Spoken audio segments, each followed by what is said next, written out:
তুমি ভাবলে কি করে তোমার মতো একটা থার্ড ক্লাস মেয়ের প্রপোজাল অ্যাকসেপ্ট করবে এই কুষাণ চৌধুরী? কুষাণ চৌধুরী নামটা শোনার সাথে সাথে চমকে উঠে আমি কথা বলা মানুষটার দিকে তাকালাম। যা ভেবেছিলাম ঠিক তাই। এই কুষাণ চৌধুরী যে আমার কাজিন হবে তা ভাবতেও পারি নাই। অবশ্যই কুষাণ ভাইয়া জানে না যে আমি তার কাজিন। আমার বয়স যখন 11 তখন কুষাণ ভাই ইউএসএ চলে যায়, আর কালকেই বাংলাদেশ ব্যাক করেছে পড়াশোনা কমপ্লিট করে। আমার এখন নিজের চুল নিজে ছিঁড়তে ইচ্ছে করছে যে বন্ধুদের কথা মতো কেন এই কাজ করতে গেলাম। ফ্ল্যাশব্যাক। আমি, মিতু, নাইমা আর ফাহিম চারজনে মিলে ট্রুথ অর ডেয়ার খেলছি। আর আমি যখন ডেয়ার নেই তখন ফাহিম বলে, জিহা, তোর কাজ হলো ওই যে হাত দিয়ে ইশারা করে। একটা ছেলে দাঁড়িয়ে আছে সাদা টি শার্ট পরা, ওকে গিয়ে বলবি আই লাভ ইউ, ব্যাস এইটুকুই। আহা, মাত্র এইটুকুই? এটা তো আমার বাঁ হাতের খেল। তোর একটু অপেক্ষা কর, আমি আসছি। হ্যাঁ, তবে শর্ত হলো আগামী 1 ঘন্টা তুই তাকে বলতে পারবি না যে তুই তাকে ডেয়ার পূরণ করার জন্য প্রপোজ করলি। বলে ফাহিম আমাকে চোখ মারে। আমি তাকে ভেঙচি দিয়ে উঠে যাই। ছেলেটা উল্টো দিকে ঘোরা ছিল, তাই আমি তার মুখ দেখতে পাইনি। আমি ছেলেটার পেছনে গিয়ে দাঁড়িয়ে চোখ বন্ধ করে বলি, এই যে মিস্টার, আমি আপনাকে ভালোবাসি। I love you. কথাটা বলেই চোখ মুখ খিচে বন্ধ করে ফেলি। তারপর তার কথা শুনে চোখ খুলে তার দিকে অবাক দৃষ্টিতে তাকিয়ে থাকি। বর্তমানে এই মেয়ে, আমি কি বলছি শুনতে পাচ্ছ তুমি? আমি নিচের দিকে তাকিয়ে আছি। এমন একটা পরিস্থিতিতে পড়তে হবে জীবনেও ভাবি নাই। আমি নিচের দিকে তাকিয়ে মিনমিন করে বলি, ধন্যবাদ ভাইয়া রিজেক্ট করে দেওয়ার জন্য। কথা শুনে ভাই অবাক চোখে আমার দিকে তাকায়। ভাইয়া কিছু বলবে তার আগে আমি তার দিকে একবার তাকিয়ে উল্টো দিকে ঘুরে হাঁটতে থাকি। আর ভাবছি ভাইয়া আগের থেকে অনেক হ্যান্ডসাম হয়ে গেছে। কাল রাতে আসা অন্ধকারে ভালো করে তাকে দেখি নাই। কুষাণ ভাইয়াদের বাড়ির রাস্তার এপাশে আর আমাদের বাড়ি উল্টো পাশে। যাই হোক, আমি ওদের তিনজনের কাছে এসে ফাহিমকে উড়াধুরা মারতে থাকি। আর ও মার খাওয়া থেকে বাঁচতে দৌড়াই। এভাবে আমরা দুজন কিছুক্ষণ দৌড়াদৌড়ি করে হাঁফিয়ে মিতু আর নাইমার কাছে এসে দাঁড়াই। ওরা আমার দিকে অবাক দৃষ্টিতে তাকিয়ে আছে। ওরা তিনজনই অবাক। ওই তোরা এইভাবে কি দেখোস? আমার চেহারায় কি মুক্তা ঝরে পড়ছে? আমার কথা শুনে ওরা কোনো রিয়েক্ট করে না, কারণ তারা জানে আমি এমনই। ফাহিম আমার দিকে তাকিয়ে বলে, ওই আবাল মার্কা মাইয়া, কি হয়েছে তোর? আমার মারছিস কেন? হারামি, তোর কারণে সব। তুই আর কাউকে পাইলি না? শেষমেশ আমার কাজিনকে আই লাভ ইউ বলতে বললি, যে কিনা এখনো পর্যন্ত আমাকে দেখেনি। সে যখন জানবে আমি তার বোন কাজিন লাগি, তখন কি মনে করবে? তারপর ভাইয়া বলে কিনা আমি থার্ড ক্লাস মেয়ে। শেষের কথাটা কাঁদো কাঁদো ফেস করে বলি। আমার কথা শুনে মিতু, ফাহিম আর নাইমা তিনজনে আমার দিকে চোখ বড় বড় করে তাকায়। নাইমা বলে, তার মানে উনি তোর ভাই? দোস্ত প্লিজ লাইন করে দে না। নাইমার কথা শুনে আমার গা জ্বলে যাচ্ছে। দাঁত কটমট করে তার দিকে তাকিয়ে বলি, আমি মরি আমার জ্বালায় আর তোরা আমার সাথে ফান করস? আজব, তোর কাজে তো কি হয়েছে? তুই জানোস এই কুষাণ ভাইয়াকে আমি ঠিক কতটা ভয় পাই? আর তাছাড়া কুষাণ ভাইয়া যদি একবার জিদান ভাইয়াকে মানে আমার ভাইকে বলে দেয়, তাহলে তো আমি শেষ। আরে বলবি না, চিন্তা করবি না। আমি ফাহিমের দিকে রাগি লুকে তাকাই। তারপর কিছুক্ষণ চারজন মিলে ঝগড়া করতে থাকি। আসলে আমাদের বন্ধুত্বটাই এমন, এই ভালো তো এই খারাপ। এই সুন্দর করে কথা বলছে তো এই ঝগড়া শুরু হয়েছে। তারপর আমাদের চারজনের আরেকটা বড় গুণ হলো আমরা কথা শুরু করব টেকনাফ থেকে, আর আমাদের কথা গিয়ে শেষ হবে তেতুলিয়ায়। কথা কোন জায়গা থেকে কোন জায়গায় পৌঁছে যায় তার ঠিক নেই। চারজন এত ঝগড়া করি, তারপরও একজনকে না দেখলে আরেকজন থাকতে পারে না। এতটা ভালো বন্ধুত্ব আমাদের মাঝে। এবার আসুন পরিচয় দেয়া যাক। আমি জিহা, বাবা মা আর ভাইয়ের আদরে মেয়ে। আমি অনার্স দ্বিতীয় বর্ষের ছাত্রী। আমার ভাই জিদান চৌধুরী পড়ালেখা শেষ করে বাবার ব্যবসায় হাত দিল মাত্র কিছুদিন হলো। আমি দেখতে অতটাও খারাপ না, যার জন্য কুষাণ ভাই আমাকে থার্ড ক্লাস টাইপের মেয়ে বললো। অবশ্যই বলতেও পারে, আমেরিকায় বড় হয়েছে বলে কথা। অন্যদিকে কুষাণ চৌধুরী বাবা মায়ের একমাত্র ছেলে, খুব আদরে। কুষাণ ভাই আর জিদান ভাইয়া খুব ভালো বন্ধু, দুজনেই সমবয়সী। যাই হোক, বাকিটা গল্পে জানবেন। আমি রুমে এসে ফ্রেশ হয়ে মাত্র মোবাইলটা নিয়ে একটু শুইলাম, হঠাৎ লিভিং রুম থেকে কিছু কথা এসে আমার কানে বাড়ি খাচ্ছে। আমি কান খাড়া করে শোনার চেষ্টা করছি। বুঝতেই পারছি লিভিং রুমে কুষাণ ভাইয়া, বাবা, আম্মু আর জিদান ভাইয়া সবাই আছে। কথার এক পর্যায়ে কুষাণ ভাইয়া বলে ওঠে, চাচ্ছু, এই বাড়িতে কি আর কেউ থাকে না? বাবা আমাকে সেই কখন থেকে ডাকছে, কিন্তু তাতে আমার কোনো রকমের হেলদোল নেই। আমি আমার মতো করে মোবাইল টিপতেছি। এই মুহূর্তে কুষাণ ভাইয়ের সামনে যাওয়ার মতো ইচ্ছে আমার নেই। শুধু শুধু আমাকে এখন অপমান করবে তা আমার খুব ভালো করেই জানা আছে। আর তার সাথে যদি একবার আমার ভাই জানে তাহলে তো হলোই। হঠাৎ ভাইয়ার ডাকে আমার হুঁশ আসে।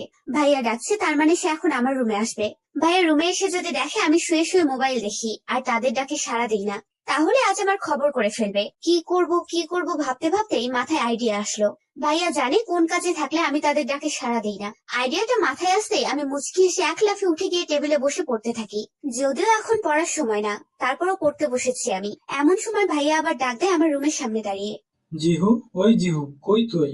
আমি কিছুটা বিরক্তি ভাব নিয়ে বলি, উফ ভাইয়া, সমস্যা কি? একটু কি শান্তি মতো পড়তেও দেবে না নাকি? আমার কথা শুনে ভাইয়া টাসকে খেয়ে যায়। তারপর কিছুটা রাগী কণ্ঠে বলে, এইটা আমি তোর কিসের পড়া? মজা করছ আমার সাথে? ভাইয়ার কথা শুনে এবার আমার কিছুটা ভয় কাজ করে। যাই হোক না কেন, সে আমার বড় ভাই। তার সাথে সবসময় হাসি ঠাট্টা করলেও ভাইয়া সব ব্যাপারে মজা করা একদম পছন্দ করে না। তার কথা হলো মজা করার সময় প্রাণ খুলে মজা করবে, আর কাজ করার সময় মন উজাড় করে কাজ করবে। ভাইয়া বেশিরভাগ সময়ই ব্যস্ত থাকে, তাই আমি তাকে ব্যস্ত কুমার বলে ডাকি। ভাইয়া, আমি তোমার সাথে মজা কেন করতে যাব? আমি একটা ইম্পর্টেন্ট অঙ্ক করতেছি, মিতু করে দিতে বলছে তাই। মিতুর দোষ দিয়ে দিলাম, এবার কি হয় তাই দেখার পালা। ভাইয়া এবার অনেকটা নরম গলায় বলে, জিহু, ম্যাথটা পরে করলে হয় না? বের হয়ে দেখ কে আসছে। আহা, যার সাথে দেখা করার ভয় এত অভিনয় করছি, এখন তার সাথেই দেখা করতে বলছে। বয়ে গেছে। বিড়বিড় করে কথাটা বলে থামি, এবার অনেকটা জোরে বলে উঠি, ভাইয়া একটা ইম্পর্টেন্ট ম্যাথ করতেছি আমি। এই মুহূর্তে মুর্শিদাবাদের নবাব সিরাজউদ্দৌলা আসলেও তো আমি যাব না, আর তুমি আসছো কোথাকার কাকে নিয়ে? প্লিজ একটু শান্তি মতো ম্যাথটা করতে দেবে? কথাটা বলে জিভ দিয়ে ঠোঁট ভিজিয়ে নেই। অনেক জোরেই কথাটা বলছি, যদি কুষাণ ভাইয়া শোনে তাহলে আমার আস্ত রাখবে না। আমার মনে পড়ে যায় ছোটবেলার কথা। যখন আমার বয়স 8 বছর, তখন একদিন আমি আর আমার সাথে একটা ছেলে একটা মেয়ে ছিল। যদিও এখন তাদের নাম আমার মনে পড়ছে না। যাই হোক, তাদের দুজনের সাথে কথা বলার সময় এক ফাঁকে আমি অনেক জোরে ছেলেটার সাথে কথা বলি। ছেলেটা সহ সবাই সেখানে চমকে ওঠে। সেখানে কুষাণ ভাইয়াও ছিল। ভাইয়া রেগে গিয়ে এসে আমার হাত ধরে টেনে তার রুমে নিয়ে যায়। দরজা বন্ধ করে আমার সামনে হাঁটু গেড়ে বসে বলে, তুই এত জোরে কথা বললি কেন? পরিস্থিতি খারাপ দেখে আমি নিচের দিকে তাকিয়ে থাকি। আমাকে চুপ করে থাকতে দেখে ভাইয়া আরো রেগে যায়। আমাকে ধমক দিয়ে বলে, কি হলো, কথা বল। আমার সারা শরীর কেঁপে ওঠে, তাও ভাইয়ের দিকে তাকানোর সাহস পাচ্ছি না। নিচের দিকে তাকিয়ে বলি, ভুল হয়ে গেছে, আর এমন হবে না। এ কথা শুনে ভাইয়া উঠে দাঁড়িয়ে যায়, আর বিছানার এক কোণে আরাম করে গিয়ে বসে বলে, 100 বার কানে ধরে উঠবস কর, তাহলেই তোকে ক্ষমা করব। ভাইয়ার কথা শুনে এবার আমার প্রায় কান্না আসছে। কাঁদো কাঁদো ফেস করে তাকে বলি, ভাইয়া আমি এখনো কত ছোট, তুমি আমাকে এভাবে কষ্ট দিবে? আর হবে না বললাম তো। দেখ জিহু, আমি তোর এত কথা শুনতে চাই না। যা করতে বলছি ঠিক তাই কর, অন্যথায় তোকে আমি কি শাস্তি দেব তুই কল্পনাও করতে পারবি না। শেষে উপায় না পেয়ে কানে ধরে লাগছে। 100 বারের মধ্যে একবারও মাফ করে নাই। কত নিষ্ঠুর সে। শাস্তি শেষ হতেই সে নিজে এসে আবার আমার পায়ে তেল মালিশ করে দিছে।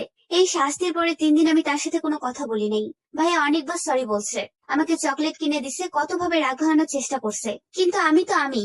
শেষে ভাইয়া উপায় না পেয়ে আমাকে আবার ধমক দেয়, আর বলে যদি তার সাথে কথা না বলি তাহলে আরো বড় শাস্তি দেবে। ছোটবেলার কথাটা মনে পড়তেই মুখে এক চিলতে হাসি ফুটে ওঠে। কুষাণ ভাইয়া ছোটবেলা থেকে আমাকে অনেক শাসন করত, আর আদরও করত। জিদান লিভিং রুমে আসতেই দেখে কুষাণ পায়ের ওপর পা তুলে সোফায় বসে মোবাইল স্ক্রল করতেছে। এতক্ষণ তার মা বাবা ছিল, কিন্তু এখন কেউ নেই। মা হয়তো কিচেনে আর বাবা রুমে নয়তো বাইরে গেছে। জিদান কুষাণের দিকে এগিয়ে এসে বলে, কুষাণ, চল বাইরে যাই। জিহু আসবে না, পড়তে বসেছে এখন। পড়তে বসলে সে একদিকে আর দুনিয়া আরেকদিকে। জিদানের কথা শুনে কুষাণ উঠে দাঁড়ায়, মোবাইল প্যান্টের পকেটে ঢুকাতে ঢুকাতে বলেন, তোর বোন মনে হচ্ছে কথা বলছে একটু বেশি জোরে, তাই না? কুষাণের কথা শুনে জিদান আমতা আমতা করে বলে, আসলে পড়ার সময় ডিস্টার্ব করছি তো, তাই এত জোরে চিৎকার করছে। কুষাণ আর কোনো কথা না বলে চলে আসে ওই বাড়ি থেকে। অনেক রাগ লাগে তার। যাকে একটিবার দেখার জন্য ছুটে গেল, সে কিনা তার সামনে আসে নাই। কিন্তু নিজের রাগকে নিয়ন্ত্রণ করে বাসায় চলে আসে সে।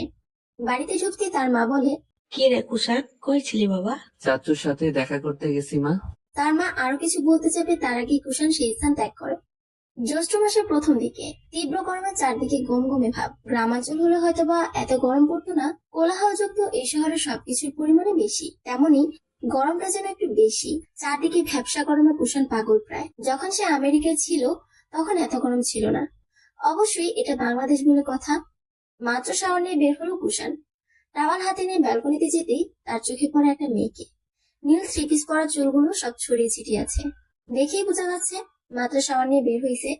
ওনার একটা অংশ ফ্লোরে গড়াগড়ি খাচ্ছে, কিন্তু তার সেদিকে কোনো হেলদোল নেই। সে তো ফোনে কথা বলতেই ব্যস্ত। কুষাণের ঠিক বিপরীত দিকে ফিরে মেয়েটা দাঁড়িয়ে। তার ফোনে কথা বলার স্টাইল দেখে কুষাণ আরো মুগ্ধ হয়ে যায়। হাত নাড়িয়ে মৃদু স্বরে কথা বলছে, যদিও কথাগুলো ঠিক কি বলছে তা কুষাণ জানে না। সেদিকে তাকিয়ে কুষাণ আনমনে বলে ওঠে, নীলপরি। চারদিকে শীতল হাওয়া বইছে। প্রচন্ড বাতাসের কারণে জানালার পর্দাগুলো বারবার এলোমেলো হয়ে দোল খাচ্ছে। ঝড় হওয়ার পূর্বাভাস। চারিদিকে মনোরম দৃশ্য ফুটে উঠেছে। সারাদিনের ভ্যাপসা গরমকে এই শীতল হাওয়া নিমেষেই দূর করে দিচ্ছে। চারিদিকে এত মনোরম দৃশ্য দেখে নিজেকে আর পড়ার টেবিলে বসিয়ে রাখতে পারিনি। আমি উঠে দাঁড়াতেই ফোন বেজে ওঠে। কিছুটা বিরক্ত নিয়ে ফোনটা হাতে নেই। দেখি ফাহিম ফোন করেছে। দেখে মুচকি হাসি। বেচারাকে অনেক শাস্তি দিয়েছিলাম, রাগও করছে, কিন্তু তারপরও ফোন দেখে অবাক হই না, কারণ আমি জানি এটাই আমাদের বন্ধুত্ব। রাগ, অভিমান, হাসি, ঠাট্টা, দিন শেষে আবার সবাই এক। ফোন ধরে কানে নিতে ফাহিম বলে, ওই কাবলা কি করছে? ফোন ধরতে এতক্ষণ লাগে? হারামি, দিলি তো মুডটা অফ করে। এত সুন্দর রোমান্টিক ওয়েদারটা নষ্ট করে দিলে এই নামে ডেকে। আমার কথা শুনে ফাহিম ফিক করে হেসে দেয়। ওরা আমাকে নাম ধরে ডাকে কম, সবসময় অদ্ভুত ধরনের নামে ডাকে, যে নামগুলো কেউ কোনোদিন শুনেও নাই। গরু রে, তোর বিয়ে হচ্ছে নাকি যে এমন একটা রোমান্টিক ওয়েদারে তুই তার সাথে বসে বসে প্রেমালাপ করবি? কুত্তা, তুই গরু, তোর 14 গোষ্ঠী গরু, তোর ফিউচার পোলাপাইন গুলাও সব গরু। ফোন রাখ কুত্তা, বলেই কট করে ফোন কেটে দেয়। এই গরু শব্দটা আমি একেবারে সহ্য করতে পারি না। আরে ভাই, কেন বুঝোস না? গরু হলো সব থেকে নিকৃষ্ট প্রাণী।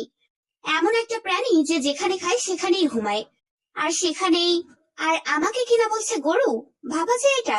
শেষে বিরক্ত হয়ে ছাদে চলে আসি। ছাদে আসতেই মনটা জুড়িয়ে যায়। কি সুন্দর স্নিগ্ধ বাতাস। আমি দুহাত মেলে চোখ বন্ধ করে দাঁড়িয়ে থাকি। পুরো ছাদ জুড়ে অন্ধকার। আমি আসার সময় লাইট বন্ধ করে দিয়ে আসছি। মাঝে মাঝে অন্ধকারকে কেন জানি অনেক ভালো লাগে, কিন্তু লাইট বন্ধ করেও লাভ হয় নাই। কুষাণ ভাইয়াদের লাইটের আলো তির্যক ভাবে এসে হেলে পড়েছে আমাদের ছাদে। তাতে অবশ্যই আমি অনেকটা বিরক্ত। এভাবে ঠিক কতক্ষণ ছিলাম হিসেব নেই। ছোট ছোট পানির কণা মুখে পড়তেই আমার হুঁশ আসে। চারিদিকে তাকিয়ে দেখি হালকা ছোট ছোট বৃষ্টির ফোঁটা পড়ছে। এখন বৃষ্টিতে ভিজলে আমার কপালে শনি আছে, এটা ভেবে আমি চলে আসতে নেই। জিহু, চলে আসতে নিয়েও থেমে যাই আমি। কেউ একজন খুব মৃদু স্বরে ডাকছে আমাকে। ডাকটা শুনে আমার শরীরে কম্পন ছুটে যায়। একটা শীতল হাওয়া বয়ে যায় আমার মধ্য দিয়ে। আমি কাঁপা কাঁপা পায়ে পেছন দিকে ফিরে দেখি কুষাণ ভাইয়া ডাকছে আমাকে। ভাইয়া তাদের ছাদে দাঁড়িয়ে আছে। আমি তার দিকে তাকাতেই সে তার ভ্রুযুগল কুঁচকে ফেলে। এটা দেখে আমার অবস্থা যায় যায়। ভাইয়ার সামনে এভাবে ধরা পড়ে যাব কখনোই ভাবি নাই। কিন্তু পরক্ষণেই ভাবতে থাকি, ভাইয়া যেহেতু বাড়িতে আসছে, তাহলে তো অবশ্যই একদিন না একদিন দেখা করতেই হবে। এটা ভেবে নিজেকে সান্ত্বনা দিয়ে ভাইয়ের দিকে তাকাই। দেখি ভাইয়া এখনো আগের মতো আমার দিকে ভ্রু কুঁচকে তাকিয়ে আছে। আমি কিছু বলতে যাব তার আগে ভাইয়া বলে ওঠে, হুশ, কোনো কথা না। যেখানে যেভাবে দাঁড়িয়ে আসো ঠিক সেভাবে দাঁড়িয়ে থাকবি। একটু নড়চড় করলে খবর আছে তোর। কি রে? কথাটা বলে ভাইয়া চলে যায় ওইখান থেকে। আমি অবাক দৃষ্টিতে ভাইয়ার যাওয়ার পানে তাকিয়ে থাকি। আমি এত বড় হয়েছি, তারপরও ভাইয়া আমাকে ধমক দিচ্ছে। আল্লাহ রে আল্লাহ, ভাবা যায় এটা? হঠাৎ পেছনে কারো পায়ের শব্দ পেয়ে সেদিকেই তাকাই। কুষাণ ভাইয়া আপনি? নিজের সামনে কুষাণ ভাইয়াকে দেখে আমার প্রাণ যায় যায় অবস্থা। ভাইয়া সুন্দর করে পকেটে হাত দিয়ে আমার দিকে তাকিয়ে আছে। কালকের কথা মনে পড়তে আমি লজ্জায় নিচের দিকে তাকিয়ে থাকি। আমাকে নিচের দিকে তাকিয়ে থাকতে দেখে ভাইয়া বলে, নিচের দিকে তাকিয়ে আসত কেন? আমার চেহারা বুঝি এতই খারাপ যে তাকানো পর্যন্ত যায় না? ভাইয়ার দিকে বেশিক্ষণ তাকিয়ে থাকলে তো আমার নিজেরই হার্ট ফেল হয়ে যাবে। আবার বলে কিনা তাকানো যায় না। বিড়বিড় করে বলি আমি। কি রে, কি বিড়বিড় করস? আমি ভাইয়ার দিকে এক পলক তাকিয়ে আবার চোখ ফিরিয়ে নিয়ে বলি, আপনি কি কি কিছু বলবেন? এটা আমার চাচ্চুর বাসা। আমি যখন ইচ্ছা যেখানে ইচ্ছা সেখানেই যেতে পারি। তাই বলে কি তুই? ভাইয়ার কথা শেষ করতে না দিয়ে আমি বলি, আপনার চাচুর বাসা, আপনি যখন ইচ্ছা তখন আসতে পারেন, তাতে আমার কিছুই যায় আসে না। কিন্তু আমাকে কেন ডাকছেন তা তো বলবেন। কথাটা বলতেই ভাইয়া আমার দিকে একবার এগিয়ে আসে। আমি কিছুটা পিছিয়ে যেতে নিলে ভাইয়া আমাকে এক হাত ধরে টেনে আবার তার সামনে দাঁড় করিয়ে দেয়। আমার কপালে লেপ্টে থাকা চুলগুলো কানের পাশে গুজে দিয়ে বলে, অনেক বড় হয়ে গেলি তুই। আমি তো ভুলেই গেলাম এটা আমার পুচকে জিহু না। সে এখন অনেক বড় হয়ে গেছে। সেও এখন মুখে মুখে তর্ক করতে পারে। কি করে তা ভুলে গেলাম বলতো। তবে কি জানোস তো? ভাইয়ার কথা শুনে আমি হতভম্ব হয়ে যাই। ভাইয়া যে বিষয়টাকে এভাবে নেবে আমি কখনোই ভাবি নাই। আমি ভাইয়াকে কিছু বলতে যাব তার আগে ভাইয়া আমার ঠোঁটে আঙুল দিয়ে ইশারায় কথা বলতে নিষেধ করে। তারপর সে নিজেই বলে, আমি এখনো ঠিক আগের মতোই আছি, একটু পরিবর্তন হই নাই। এখনো তোর আগের কুষাণ ভাইয়াই আছি। তাই এখন তুই আমার সাথে তর্ক করার কারণে শাস্তি পাবি। আর তোর শাস্তি হলো তুই এখন এখানেই দাঁড়িয়ে থাকবি। আমি যতক্ষণ না যেতে বলবো ঠিক ততক্ষণ। শাস্তির কথা শুনে আমি থম মেরে যাই। ভাইয়ের দিকে কাঁদো কাঁদো ফেস করে বলি, কুষাণ ভাইয়া, আকাশের অবস্থা বেশি ভালো না, যে কোনো সময় বৃষ্টি আসতে পারে। দেখেন না ছোট ছোট ফোঁটা এখনই পড়ে। আমার পা ব্যথা হয়ে গেছে ভাইয়া। নো অজুহাত জিহু, এখানেই দাঁড়িয়ে থাকবি তুই। বৃষ্টি আসবে না, আর যদিও আসে তাহলে আমি দেখে নেব। ভাইয়া। জিহু, ভাইয়ার শান্ত গলার ধমক শুনে থেমে যাই। তবে আমি এটাতেই বেশি অবাক হচ্ছি, কারণ ভাইয়া এখনো কালকের ব্যাপারে কিছুই বলে নাই। অবাক প্লাস খুশিও হই। যাক, ভাইয়া তাহলে কালকে সবকিছু ভুলে গেল। কথাটা মনে করে ভাইয়ার দিকে তাকিয়ে একটা তৃপ্তির হাসি দেই। ভাইয়া আকাশের দিকে তাকিয়েছিল এবং আকাশের দিকে তাকিয়ে বলে, জিহু একদম হাসবি না, হাসলেই তোর খবর আছে। ভাইয়ার কথা শুনে আমি অবাক হয়ে তার দিকে তাকাই। সে বুঝলো কি করে যে আমি হাসি? জিহু আকাশের দিকে তাকা। ভাইয়ার কথা শুনে আমি আকাশের দিকে তাকাই। পুরো আকাশের মেঘ কেটে গেছে, তার জায়গায় এখন হাজার হাজার তারার মেলা বইছে। মাথার উপরে চাঁদ, মুহূর্তেই চারদিকে চাঁদের আলো ছড়িয়ে পড়ে। আমি মুগ্ধ নয়নে চারপাশটা দেখছি। এত সুন্দর দৃশ্য কখনো দেখেছি বলে আমার মনে হয় না। হঠাৎ আমি ভাইয়ার মুখের দিকে তাকাই। ভাইয়া ঠোঁটের কোণে এক চিলতে হাসি ঝুলিয়ে রেখে আমার দিকে তাকিয়ে আছে। মুহূর্তে আমার মনটা ভালো হয়ে যায়। আমি তার দিকে তাকিয়ে বলি, ভাইয়া আপনি জানলেন কি করে এখন বৃষ্টি আসবে না? পাগলি, কখন বৃষ্টি হবে না হবে তা শুধু একজনই জানে। আমিও মাত্র অনুমান করে বলছি। আমি কিছু বলি না, মুখে হাসি নিয়ে আকাশের দিকে তাকিয়ে থাকি। এখন রুমে যা।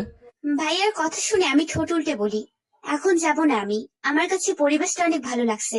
আর এতক্ষণ তো দাঁড় করিয়ে রাখছেন, এখন কেন এই কথা বলছেন? ভাইয়া আর কোনো কথা বলে নাই, চুপ করে আমার পাশে দাঁড়িয়ে থাকে। লিভিং রুমে ভাইয়া আর কুশান ভাইয়া দুজনেই বসে আছে।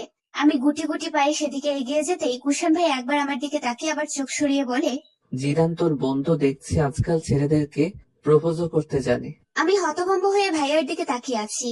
ভাইয়া এভাবে না ফাঁসালেও পারতো। কুশান ভাইয়ের দিকে তাকাতেই ভাইয়া আমাকে চোখ মারে। আমি তাড়াতাড়ি চোখ নামিয়ে নেই। এখন শুধু ঝড় আসার অপেক্ষাই করছি। ভাইয়া একবার আমার দিকে তাকায় তো আবার কুশান ভাইয়ের দিকে তাকায়। তাকে দেখে বোঝা যাচ্ছে সে এই কথার মানেই বোঝে নাই এখনো। ভাইয়া আমার দিকে তাকিয়ে বলে, এইসবের মানে কি জিহু? আরে ওকে বলে কি লাভ? ও কি সত্যি কথা বলবে কখনো? এই কথা শুনে আমি তেলে বেগুনে জ্বলে উঠি। আমি অবাক হই কুশান ভাইয়া কি করে এই কথা বলতে পারলো। আমি কোন দিন কোন সময় কিভাবে তাকে আবার মিথ্যা বললাম। কুশান ভাইয়ার দিকে তাকিয়ে চোখ মুখ শক্ত করে বলি, ভাইয়া আমি কখন কোন দিন আপনাকে মিথ্যা বলছি? কোনোদিন ভয়ে তো আপনার সাথে কথাই বলি নাই। তাহলে এখন এই কথা বলছেন কেন? আরে বাহ জিহু, তোর মুখে আজ দেখছি খই ফুটছে। তা থামলি কেন বল? তারপর যেন কি হলো? বলে থামলো কুশান ভাইয়া। সে থামতেই দেখি জিদান ভাইয়া আমার দিকে ভ্রু কুচকে তাকিয়ে আছে। আমি এগিয়ে গিয়ে ভাইয়ার পাশে বসতেই কুশান ভাইয়া আবার বলে ওঠে, জিদান, একটু কথা ছিল তোর সাথে, চল বাহিরে যাই। আর তুই সবকিছুতেই এত সিরিয়াস কেন বলতো? আমি তো জাস্ট ওর সাথে মজা করছি। শেষের কথাটা কুশান ভাইয়া আমার দিকে তাকিয়ে বলে। আমি চোখ নামিয়ে নেই। মনে মনে তাকে 100টা গালি দেই, সাথে স্বস্তির নিঃশ্বাস ফেলি। আমাকে সুন্দর করে অস্বস্তিকর পরিবেশে ফেলতেও পারে, আবার সময় মতো তুলে নিতেও পারে। অসহ্যকর। জিদান ভাইয়া আর কুশান ভাইয়া দুজনেই উঠে বাইরে চলে যায়।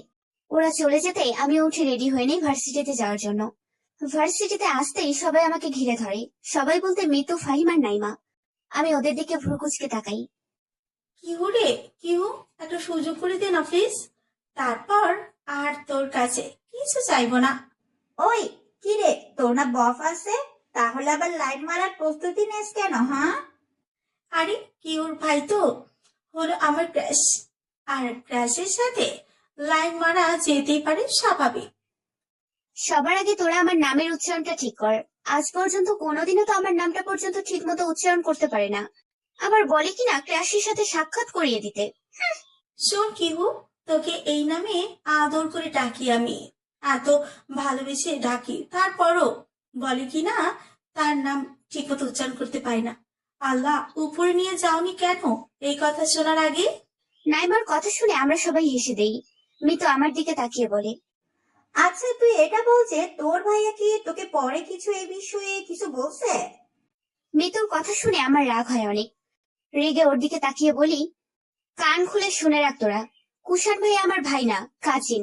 কাজিন শুনলি? এই কথাটা মাথায় রেখে তবেই পরবর্তী কথা বলবি তোরা, কেমন? আমার কথা শুনে ওরা বোকা বনে যায়। আমি যে সামান্য এই কথাতে এভাবে রিয়েক্ট করব তা হয়তো ওরা ভাবেই নাই। তাতে আমার কি? সব তো ওদেরই দোষ। কাজিনকে ভাই বলবে কোন কথায়? জিদান লিভিং রুমে বসে ল্যাপটপে কিছু কাজ করছে। জিদান তার বাবা অফিসে, মা কুশানদের বাসায়, আর জিহা মাত্রই ঝগড়া করে গেল তার সাথে। এই মেয়েটার আবার প্রতিবেলা তার সাথে একবার করে ঝগড়া না করলে পেটের ভাত হজম হয় না। জিহার কে দোষ দিবে? তার নিজেরই তো ভাত হজম হয় না ওর সাথে ঝগড়া না করলে। প্রতিটা ভাই বোনের সম্পর্কই হয়তো বা এমন, সব ভাই তার বোনের সাথে ঝগড়া করে আর সব বোনই তার ভাইয়ের সাথে ঝগড়া করে। তাদের এই ঝগড়ার মাঝে লুকিয়ে থাকে তাদের হাজারো ভালোবাসা। হঠাৎ ডোরবেল বাজার শব্দে আমার হুঁশ আসে। এই সময় কে আসতে পারে তাই ভাবছি আমি। আম্মু তো এত তাড়াতাড়ি আসার কথা না। তারা দুই যা একসাথে হলে গল্পের আসর জমে। সেখানে এত তাড়াতাড়ি তার আম্মু আসতেই পারে না। বাবা নয় তো। কিন্তু বাবাও তো এত তাড়াতাড়ি অফিস থেকে ফেরার কথা নয়। এমন হাজারো চিন্তা নিয়ে আমি দরজা খুলতেই অবাক হয়ে যাই। আমার সামনেই একটা মেয়ে দাঁড়িয়ে আছে। তাকে কোনোদিন দেখেছি বলে মনে হয় না। আর এমন মেয়েও হয়তো কোনোদিন দেখি নাই আমি। মুগ্ধ নয়নে তার দিকে তাকিয়ে আছি আমি। মেয়েটা কালো কুর্তি, সাদা জিন্স, সাথে সাদা পালের কালো ওড়না। মুখে কোনো মেকআপ নেই। মেয়েটা শ্যাম বর্ণের, চোখে সানগ্লাস। এইটুকু দেখেই আমি ফিদা হয়ে যাই। হা করে মেয়েটার দিকে তাকিয়ে আছি আমি। মিতু তুই? চিৎকার শুনে আমার মেজাজটাই খারাপ হয়ে যায়। একটু ভালো করে দেখতেও দিল না। আমি দরজার পাশ থেকে সরে দাঁড়াতেই মিতু গিয়ে জিহাকে জড়িয়ে ধরে। বুঝতেই পারছি এটা জিহুর ফ্রেন্ড। ওর মুখে নামও শুনেছি। মনে মনে মিতু নামটা দুইবার উচ্চারণ করে ওইদিকে তাকাতেই দেখি কেউ নেই। ভালো করে তাকিয়ে দেখি না, আমি সত্যিই দেখছি আমার সামনে কেউ নেই। তাহলে কি আমি স্বপ্নে দেখছি? কিন্তু এমন স্বপ্ন কেউ দেখে নাকি? জিহুর চিৎকার শুনেই তো স্বপ্ন থেকে বাস্তবে চলে আসার কথা। তাহলে প্রায় ঘন্টাখানেক পরে আমি রুম থেকে বের হই কুষাণের সাথে দেখা করতে। ও নিজেই ফোন করে আমাকে ওদের বাসায় যেতে বলছে। তাই বের হইছি ওদের বাসায় যাওয়ার জন্য। হঠাৎ আমার সামনে তখনকার ওই মেয়েটা, মানে মিতু আর জিহু আসে। মেয়েটাকে দেখে অজান্তেই আমার মুখে হাসি ফুটে ওঠে। ভাইয়া আম্মু কই? জিহুর কথায় আমার হুঁশ আসে। ওর দিকে তাকিয়ে বলি, বড় বাবাদের বাসায়। চলো না আমাদের সাথে প্লিজ। আমি ওর সাথে যাই। পুরোটা রাস্তা ধরে শুধু মিতুকেই দেখতে দেখতে যাই। মিতুও মাঝে মাঝে আমার দিকে আর চোখে তাকায়। বড় বাবাদের বাসায় গিয়ে দেখি কুষাণ বসে আছে সোফায়। বড় মা আর আম্মু মনে হয় রুমে। আমি গিয়ে কুষাণের পাশে বসতেই ওর হুঁশ আসে। আমি আর মিতু কুষাণ ভাইয়াদের বাসায় আসতেই ভাইয়াকে সামনে বসে থাকতে দেখে কিছুটা ঘাবড়ে যাই। কেন জানি না ভাইয়ার সামনে আসতে আমার কেমন জানি লাগে। হঠাৎ কুষাণ ভাইয়া আমার দিকে তাকিয়ে বলে, তারপর বল, জিদান, আজ কয়টা মেয়েকে প্রপোজ করলি? এবার কুষাণ ভাইয়ার কথা শুনে আমার অনেকটা বিরক্ত লাগে। আমি খুব করেই বুঝতে পারছি কুষাণ ভাইয়া আমাকে ইন্ডিকেট করেই কথাটা বলছে। আল্লাহ জানে কতদিন ধরে আমাকে এইভাবে কথা বলে বলে খোঁটা দেয়। জ্যৈষ্ঠ মাসের মাঝামাঝি সময়। তীব্র গরমে চারদিকে খা খা করছে। আর সেই গরমে 1000 বিরক্তি নিয়ে দাঁড়িয়ে আছি আমি। এই মুহূর্তে কুষাণ ভাইয়ার প্রতি প্রচুর রাগ লাগছে। লোকটা নাকি আজ আমাকে নিতে আসবে। আমি ভার্সিটি গেটের সামনে দাঁড়িয়ে আছি। আজ ভার্সিটিতে আসার সময় জিদান ভাইয়া ড্রপ করে গেছে। আর বলছে সে নাকি আসতে পারবে না, তাই কুষাণ ভাইয়া আসবে। কিন্তু কোথায় সে? আমি গত আধ ঘন্টার মতো দাঁড়িয়ে আছি, অথচ তার কোনো খবর নেই। এমন সময় আমার সামনে গাড়ি এসে দাঁড়ায়। মনে মনে ঠিক করি এখন গিয়ে 1000টা রামধমক দেব তাকে। আর তাই ভেবেই তার দিকে এগিয়ে যাই। ইতোমধ্যে ভাইয়া গাড়ির গ্লাস নামিয়ে আমার দিকে তাকায়। আমি গাড়িতে উঠে ভাইয়ের দিকে তাকিয়ে কিছু বলতে যাব, তার আগেই তার দিকে চোখ পড়তে আমি চমকে উঠি। এই রোদে ভাইয়ার অবস্থা বেহাল। গায়ে সাদা শার্ট ভিজে সারা শরীর লেপ্টে আছে। ফ্রন্ট সিটেই তার কোট রাখা ছিল। আমি ওঠার আগে ভাইয়া ওইটা সরিয়ে নিজের কোলের ওপর রাখে। ঘামে ভিজে আছে সে। তাকে দেখে মনে হচ্ছে সে এখন শাওয়ার নিয়ে আসছে। চুলগুলো কপাল লেপ্টে আছে। হঠাৎ তার ড্রেস আপ দেখে আমার মনে পড়ে যায় আজ ভাইয়ার অফিসে জয়েন হওয়ার কথা। কথাটা মনে পড়তেই আমার রাগ নিমিষেই কর্পূরের মতো উড়ে যায়। রাগের জায়গায় এখন আমার বড্ড মায়া লাগছে তার প্রতি। ভাইয়া আমার দিকে তাকিয়ে বলে, সরি রে, আসলে আজ অফিসের প্রথম দিন, তাই বের হতে অনেকটা সময় লাগলো। আর রাস্তায় প্রচুর জ্যাম ছিল, তাই আসতে অনেকটাই লেট হয়েছে। ভাইয়ার কথা শুনে আমি কোনো উত্তর দেই না। কোনো কথা না বলে আমি ব্যাগ থেকে পানি বের করে দিই ভাইয়াকে। কিছুটা খেয়ে বাকিটা মুখে ছিটিয়ে দিন, ভালো লাগবে। ভাইয়া আমার দিকে তাকিয়ে মুচকি হাসে। তারপর আমার থেকে পানি হাতে নিয়ে বলে, সরি বলছি তো, এত রাগ করার কি আছে জিহো? আজও কখন বলছি আমি রাগ করছি? আর এখানে রাগ করার কি আছে? মানুষের সমস্যা থাকতেই পারে, স্বাভাবিক। আমার কথা শুনে ভাইয়া পুনরায় মুচকি হাসে। ভাইয়া হাসলে তাকে অদ্ভুত সুন্দর লাগে। আমি তার দিকে একবার তাকিয়ে চোখ ফিরিয়ে নিই। এই কয়েকদিনে ভাইয়া আমাকে বারবার ওই একই কথা শুনিয়েছিল ইনডিরেক্টলি। আমি মুখ খিচে সব সহ্য করেছি। তাকে কিছু বলতে গেলেও কেন জানি বলতে পারি না। গলায় আটকে যায় সবকিছু।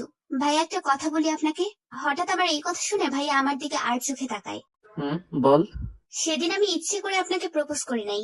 এই কথা শুনে ভাইয়া আমার দিকে ভ্রু কুঁচকে তাকায়। সেদিন ফাহিম আমাকে ডেয়ার দিয়েছিল আপনাকে প্রপোজ করার, তাই বাধ্য হয়ে আপনাকে প্রপোজ করছি আমি। আর শর্ত ছিল আগামী 1 ঘন্টা আপনাকে না বলা যে আমি আপনাকে ডেয়ারের জন্য প্রপোজ করছি। চোখ বন্ধ করে একদমে বলি কথাগুলো। একটু সময় যাওয়ার পরও যখন কোনো সারা শব্দ পাই না, তখন আমি আস্তে করে একটু চোখ মেলে তার দিকে তাকাই। ভাইয়ের দিকে তাকাই। ভাইয়া চোখ মুখ শক্ত করে বলে, ফাহিমকে? ভাইয়ার প্রশ্ন শুনে আমি মনে মনে হাসি। ভাইয়ার সাথে একটু মজা করার জন্য বলি, আমার বফ, আজ 3 বছর আমাদের রিলেশন। ভাইয়া, একদিন আপনার সাথে পরিচয় করিয়ে দেব, কেমন? আমার কথা শেষ হওয়ার আগেই ভাইয়া জোরে গাড়ি ব্রেক কষে। আমি চমকে উঠে ভাইয়ার দিকে তাকাই। ভাইয়াকে দেখে বোঝা যাচ্ছে সে অনেক রেগে আছে, কিন্তু তার রেগে যাওয়ার কারণটাই আমি খুঁজে পেলাম না। ভাইয়া আমার দিকে তাকিয়ে বলে, জিহু গাড়ি থেকে তাড়াতাড়ি নেমে যা। আমি ভাইয়ার দিকে হা করে তাকিয়ে আছি। কি এমন ভুল করছি আমি, যার জন্য ভাইয়া আমাকে গাড়ি থেকে নামতে বলছে? ভাইয়া আমি জিহা, আমি কি বলছি তোকে? এবার ভাইয়া অনেক জোরে চিৎকার করে কথাটা বলে।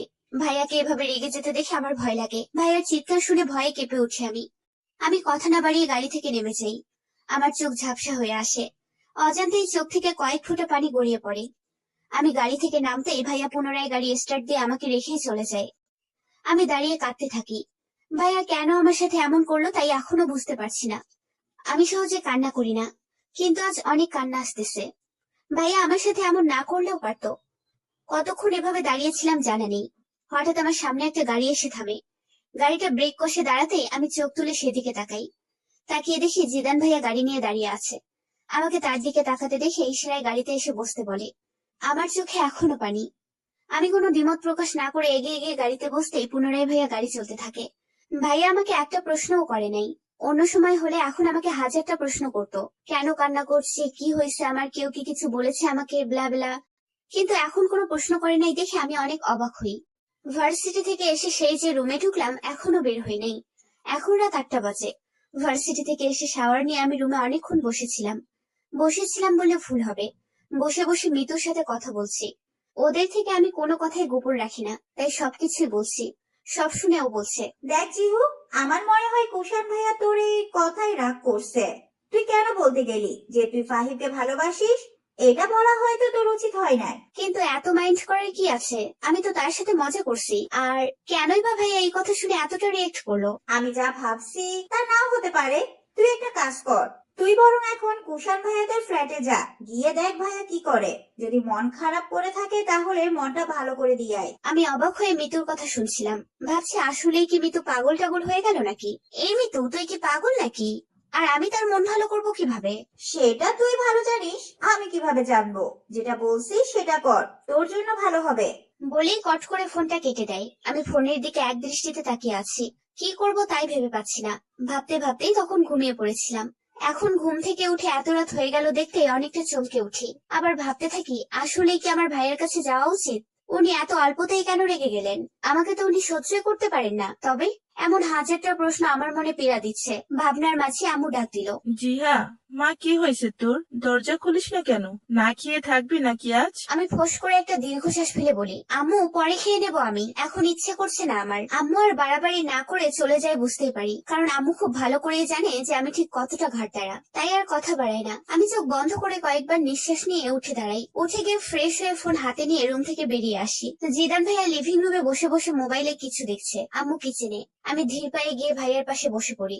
ভাইয়ার পাশে বসতেই ভাইয়া চমকে উঠে আমার দিকে তাকায়। আমাকে দেখে চোখ বন্ধ করে একটা নিঃশ্বাস নিয়ে বলে, ম্যাডাম অবশেষে বের হলেন রুম থেকে। তা আমি তো ভাবলাম সারা দিনও হয়তো আর বের হবেন না। অন্য সময় হলে ভাইয়ার কথার পাল্টা জবাব দিতাম, কিন্তু এখন জবাব দেওয়ার মতো এনার্জি বা ইচ্ছা কোনোটাই নেই আমার। তাই আমি কিছু না বলে 2 হাতে ভাইয়ার গলা জড়িয়ে বুকে মাথা গুজে থাকি। আমার কাছে জিদান ভাইয়া হক চকিয়ে গেলে পরে নিজেকে সামলে নিয়ে এক হাতে আমায় পেছন থেকে জড়িয়ে ধরে বলে, তোর কি মন খারাপ জিহু? আমি কিছু না বলে মাথা নাড়িয়ে না বলি। তারপর ভাইয়াও আর কোনো কথা না বলে চুপ করে বসে থাকে। আমিও ভাইয়ার বুকে গুটিসুটি মেরে চোখ বন্ধ করে চুপ করে বসে থাকি। প্রায় অনেকক্ষণ পর আমি হালকা মাথা তুলে ভাইয়ার দিকে তাকিয়ে বলি, আচ্ছা ভাইয়া, তুমি তো অফিসে ছিলে, তাহলে আমি যখন রাস্তায় দাঁড়িয়ে কান্না করছিলাম তখন তুমি কেন আসছো, আর কিভাবে আসছো? তোমার তো জানার কথা না তাহলে? কথা শেষ না করেই আমি থেমে যাই। ভাইয়ের দিকে প্রশ্নবোধক দৃষ্টিতে তাকিয়ে আছি আমি। কুষাণ আমাকে ফোন করে বলেছিল তুই ওই রাস্তার মোড়ে আসিস, যেন তোকে বাড়ি পৌঁছে দিই আমি। আমি ভাইয়ার মুখের দিকে অবাক চোখে তাকিয়ে আছি। আমার জন্য কথাটা বিশ্বাসই হচ্ছে না। কুষাণ ভাইয়া তো তখন আমাকে রেগে গাড়ি থেকে নেমে যেতে বললেন, তাহলে আবার দয়া দেখাতে আসছে কেন? আমি ভাইয়ের দিকে তাকিয়ে বলি, উনি আমাকে এভাবে গাড়ি থেকে নেমে যেতে বলেছেন কেন? রেগে যাওয়ার মতো কথা বললে রাগটাই স্বাভাবিক। কিন্তু এই সামান্য কারণে উনি রেগে গেলেন কেন? আজীব। তোর চাইতেও একটা 5 বছরের বাচ্চা ভালো বুঝে। যাই হোক, তোর এসব প্রশ্নের উত্তর একমাত্র কুষাণ ভালোভাবেই দিতে পারবে। তুই বরং তার কাছে যা। সেই কখন থেকে বড় মার সাথে বকবক করেই যাচ্ছি। অনেকটা জোরেই কথা বলছি যেন কুষাণ ভাইয়া রুম থেকে আমার কথা শুনে নিচে নেমে আসে, কিন্তু আমার ধারণা সম্পূর্ণ ভুল প্রমাণ করে দিয়ে ভাইয়া নিচে আসে নাই। আমার একটু রাগ হয় তার ওপর, কিন্তু পরক্ষণে ভাবতে থাকি তার ওপর রাগ করার অধিকার কি আমার আছে? কেন রাগ করব আমি? আমার রাগ তাকে দেখিয়ে কি লাভ হবে আমার? এসব প্রশ্ন মনে আসতেই আচমকা মনটা ভীষণ খারাপ হয়ে যায়। আমি বড়মার দিকে একবার তাকিয়ে একটু জোরেই বলি, ঠিক আছে বড়মা, আজ না হয় আমি আসি, অন্য একদিন আসবো, আজ আমার পড়া আছে। কথাটা বলতেই বড়মা ফিক করে হেসে দেয়। তার হাসির কারণটাও আমার জানা নেই। আমি এমন ভাবে কথা বলছি যেন আমি অনেক দূর থেকে তাদের বাড়ি আসছি। এখন না গেলে খুব বড় সমস্যা হয়ে যেতে পারে। এসব শুনেই বড়মা হেসে দেয়। তারপর আমি ফিসফিস করে বলি, বড়মা, ভাইয়া আমার উপর রেগে আছে, একটু গিয়ে দেখি উনি কি করছে। আমার কথা শুনে বড়মা মুচকি হাসে। তারপর আমাকে সম্মতি দিতে আমি ভাইয়ার রুমের দিকে এগিয়ে যাই। দরজার কাছে যেতেই দেখি দরজা খোলা। আমি আস্তে করে ভাইয়ার রুমে প্রবেশ করি। দেখি ভাইয়া খাটে হেলান দিয়ে আধশোয়া অবস্থায় বসে আছে, চোখ দুটো বন্ধ। আমি এগিয়ে গিয়ে তার পাশের একটি আসনে বসলাম। ভাইয়া হয়তো আমার উপস্থিতি বুঝতে পারে নাই, তাই ওইভাবেই বসে আছে। আমি অনেকক্ষণ গালের নিচে হাত দিয়ে ভাইয়ের দিকে তাকিয়ে থাকি। ভাইকে খুঁটিয়ে খুঁটিয়ে দেখতে থাকি। ভাইয়া ফর্সা মুখ অনেকটা লাল বর্ণ ধারণ করে আছে, অনেকটা রেগে আছে হয়তো এখনো। আমি ইচ্ছে করে একটু শব্দ করি, আর তাতেই কাজ হয়। ভাইয়া চোখ মেলে তাকিয়ে আমাকে দেখে অনেক চমকে ওঠে। আমার দিকে একটু তাকিয়ে ভাইয়া আবার চোখ বন্ধ করে নেয়। চোখ বন্ধ করা অবস্থাতেই ভাইয়া বলে, এখানে কি জিহু, রুম থেকে চলে যা প্লিজ, লিভ মি অ্যালোন। শেষের কথাটা ভাইয়া অনেকটা জোরেই বলে। আমি হালকা কেঁপে উঠি, ভ্রু কুঁচকে চোখ বন্ধ করে থাকি। তারপর তার দিকে তাকিয়ে বলি, ভাইয়া আমি। আমি আমি কি বলছি তোকে? প্লিজ চলে যা এখান থেকে, নয়তো আমার চাইতেও খারাপ আর কেউ হবে না।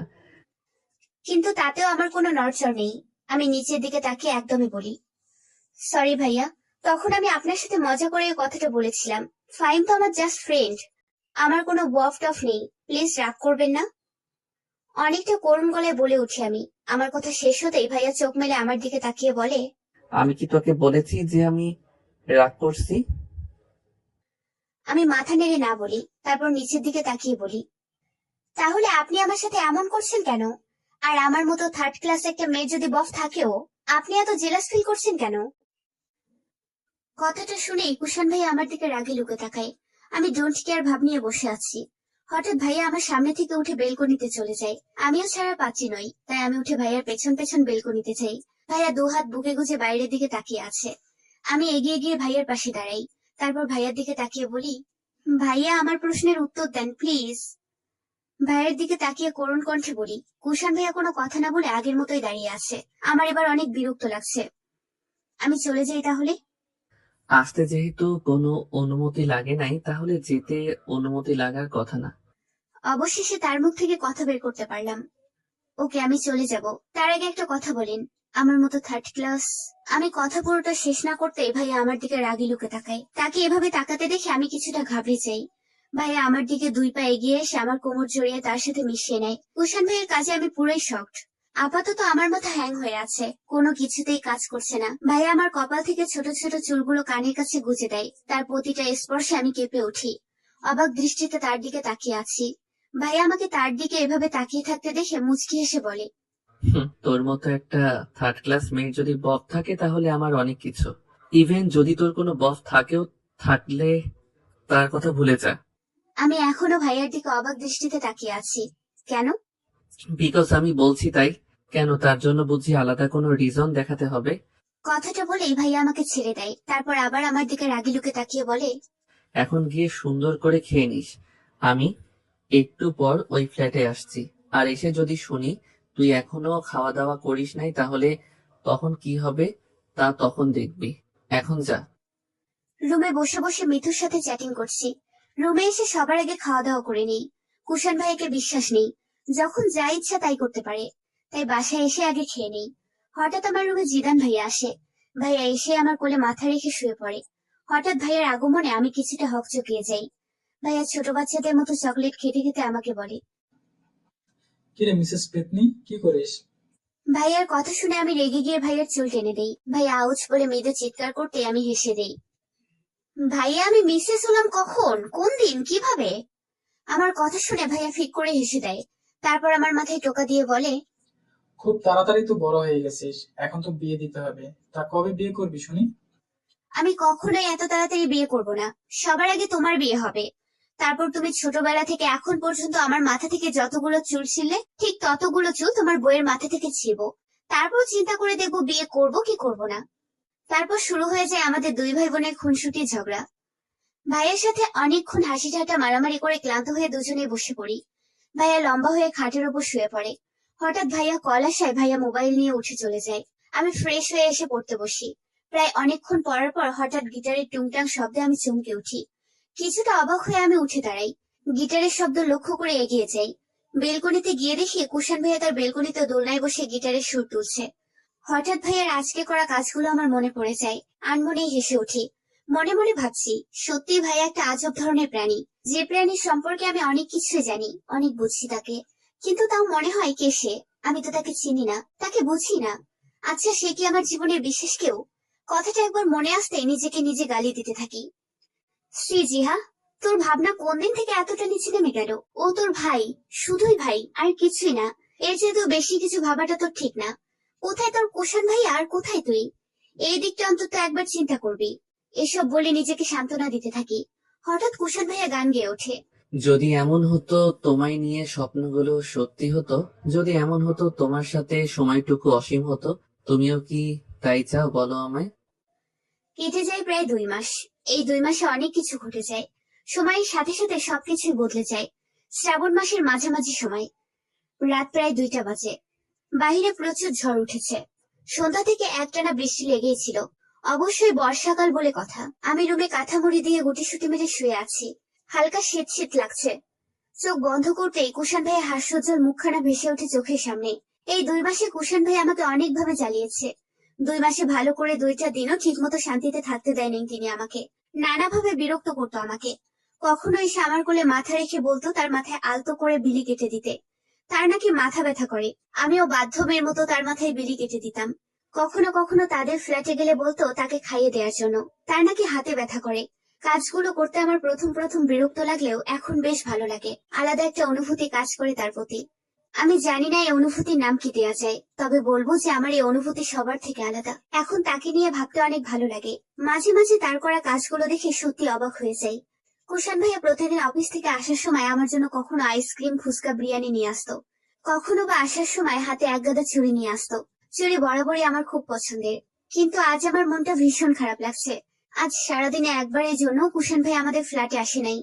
ভাইয়া এখন ধরতে গেলে আমার অভ্যাসে পরিণত হয়েছে। তাকে একটাবার না দেখলে কেন জানি না নিজের থেকে অনেক খারাপ লাগে। হঠাৎ ভাইয়ার কথা মনে পড়তে আমি উঠে বসি। পাশ ফিরে ফোনটা হাতে নিয়ে ভাইয়াকে একটাবার কল করার জন্য। কিন্তু পরক্ষণে মনে পড়ে, এখন তো অনেক রাত হয়েছে, ভাইয়া হয়তো ঘুমিয়ে পড়েছে। কথাটা মনে পড়তেই মনটা আবার খারাপ হয়ে যায়। আমি জানালা দিয়ে ভাইয়ার রুমের দিকে উঁকি দিয়ে দেখি ভাইয়ার রুমে এখনো লাইট জ্বলে। তার মানে ভাইয়া এখনো ঘুমায় নেই। কথাটা মনে পড়তেই আমার মুখে এক চিলতে হাসি ফুটে ওঠে। ফোনটা পুনরায় হাতে নিয়ে আমি ভাইয়ার ফোনে ডায়াল করি। কুষাণ বসে অফিসের কিছু গুরুত্বপূর্ণ কাজ করছেন। আজ 2 দিন ধরে তার আবার অফিসে কাজের চাপ বেশি, তাই রাত জেগেই প্রায় তাকে কাজ করতে হয়। সে যে কাজ করছে তার এতদিকে হুঁশ নেই যে রাত প্রায় কতটা হয়েছে। অনেকটা ক্লান্ত শরীর নিয়ে খাটে হেলান দিতেই হঠাৎ ফোন বেজে উঠে তার। সাথে সাথে কিছুটা চমকে উঠেছে। এত রাতে কে ফোন করবে তা ভেবে ফোনটা হাতে নিতেই দেখে ফোনের স্ক্রিনে নীলপরি নামটা জ্বলজ্বল করছে। মুহূর্তে তার সব ক্লান্তি মুছে মুখে তৃপ্তির হাসি ফুটে ওঠে, কিন্তু তা আবার সাথে সাথে মিলিয়ে যায়। এই ভেবে যে এত রাতে ফোন করছে, যেহেতু তার মানে কোনো বিপদ হয় নাই তো। কথাটা ভেবে কুষাণ তাড়াতাড়ি করে ফোন রিসিভ করে। ফোন ধরে কানের নিচে নিতে ওই পাশ থেকে বলে ওঠে, কুষাণ ভাইয়া, আপনি এত পচা কেন? আজ আমাদের ফ্ল্যাটে একবারের জন্য আসেন নাই, আবার আমার চকলেটও দিয়ে যান নাই। কেন বলুন তো? কথাটা শুনে কুষাণ নিঃশব্দে হাসে। এতদিন পর তার মনে হচ্ছে সে অনেক বড় একটা কথা শুনেছে। তার নীলপরি তাকে মিস করছে। এতদিন পর সে নিজেকে সার্থক মনে করছে। সরি জিহু, আসলে আজ অনেকটা কাজের চাপ থাকার কারণে যেতে পারি নাই। আর অফিস থেকে আসতে আসতে অনেক লেট হয়ে গেছে, তাই কিছু আনতে পারি নাই। সরি, কানে ধরছি, আর এখন হবে না। ওই পাশ থেকে জিহা ঠোঁট টিপে হাসে, তারপর কিছুটা গম্ভীর স্বরে বলে, ঠিক আছে ঠিক আছে, এবারের মতো ক্ষমা করলাম। বাট পরের বার যদি এমন হয় তবে খবর আছে কিন্তু। ঠিক আছে ম্যাডাম। মুচকে এসে বলে কুষাণ। তারপর কিছুটা গম্ভীর স্বরে বলে, কাল সকালে রেডি থাকবি, আমি তোকে কলেজে ড্রপ করে দিব। ঠিক আছে ভাইয়া। তারপর ভাইয়ার সাথে টুকটাক আরো কিছু কথা বলে ফোন কেটে দেই আমি। ভার্সিটিতে বড় একটা গাছের নিচে বসে আমি, নাইমা, মিতু আর ফাহিম বসে আড্ডা দিতেছি। কুশান ভাই একটু আগে আমাকে দিয়ে গেছে। হঠাৎ আমার সামনে আমাদের ডিপার্টমেন্টের একটা মেয়ে এসে বসে। মেয়েটার নাম নেহা, কিছুটা ন্যাকা টাইপের মেয়ে। এসে আমার সামনে বসে বলে, হাই জিহা, কেমন আছো তুমি? ভালো। আচ্ছা, আজ তোমার সাথে যে কালো গেঞ্জি পরা একটা ছেলে আসছে, ছেলেটাকে বলবে? কালো গেঞ্জি তার মানে কুশান ভাইয়া। আমি ওর দিকে কিছুটা ভ্রু কুচকে তাকিয়ে বলি, কেন? আসলে ছেলেটাকে অনেক পছন্দ হয়েছে, তাই। নেহার কথাটা শুনে আমার মাথায় 10 করে আগুন জ্বলে ওঠে। ওর দিকে তাকিয়ে দাঁতে দাঁত চেপে বলি, উনি যেই হন না কেন তার বিয়ে হয়ে গেছে 1 বছর আগে এবং তার 2টা বাচ্চাও আছে। সো তার দিকে চোখ তুলে তাকালেও লাভ নেই, বুঝলে? আমার কথা শুনে নেহা কিছুটা থতমত খেয়ে যায় এবং কি উপস্থিত সবাই আমার দিকে হা করে তাকিয়ে আছে। ফাহিম আমার দিকে তাকিয়ে বলে, 1 বছরের বিয়ে, তার ওপর 2টা বাচ্চা কিভাবে সম্ভব? ফাহিমের কথা শুনে আমি থতমত খেয়ে যাই। তারপর আমতা আমতা করে বলি, টুইন বেবি হয়েছে, বুঝলি মূর্খ? বলে আমি উঠে ক্লাসের দিকে হাঁটা শুরু করি। শেষে উপায়ন্তর না পেয়ে ওরা 3জন আমার পেছন পেছন আসে। ভার্সিটি ছুটি হতেই আমি বের হয়ে গেটের সামনে এসে দাঁড়াতেই আমার সামনে ইমন নামের একটা ছেলে এসে দাঁড়ায়।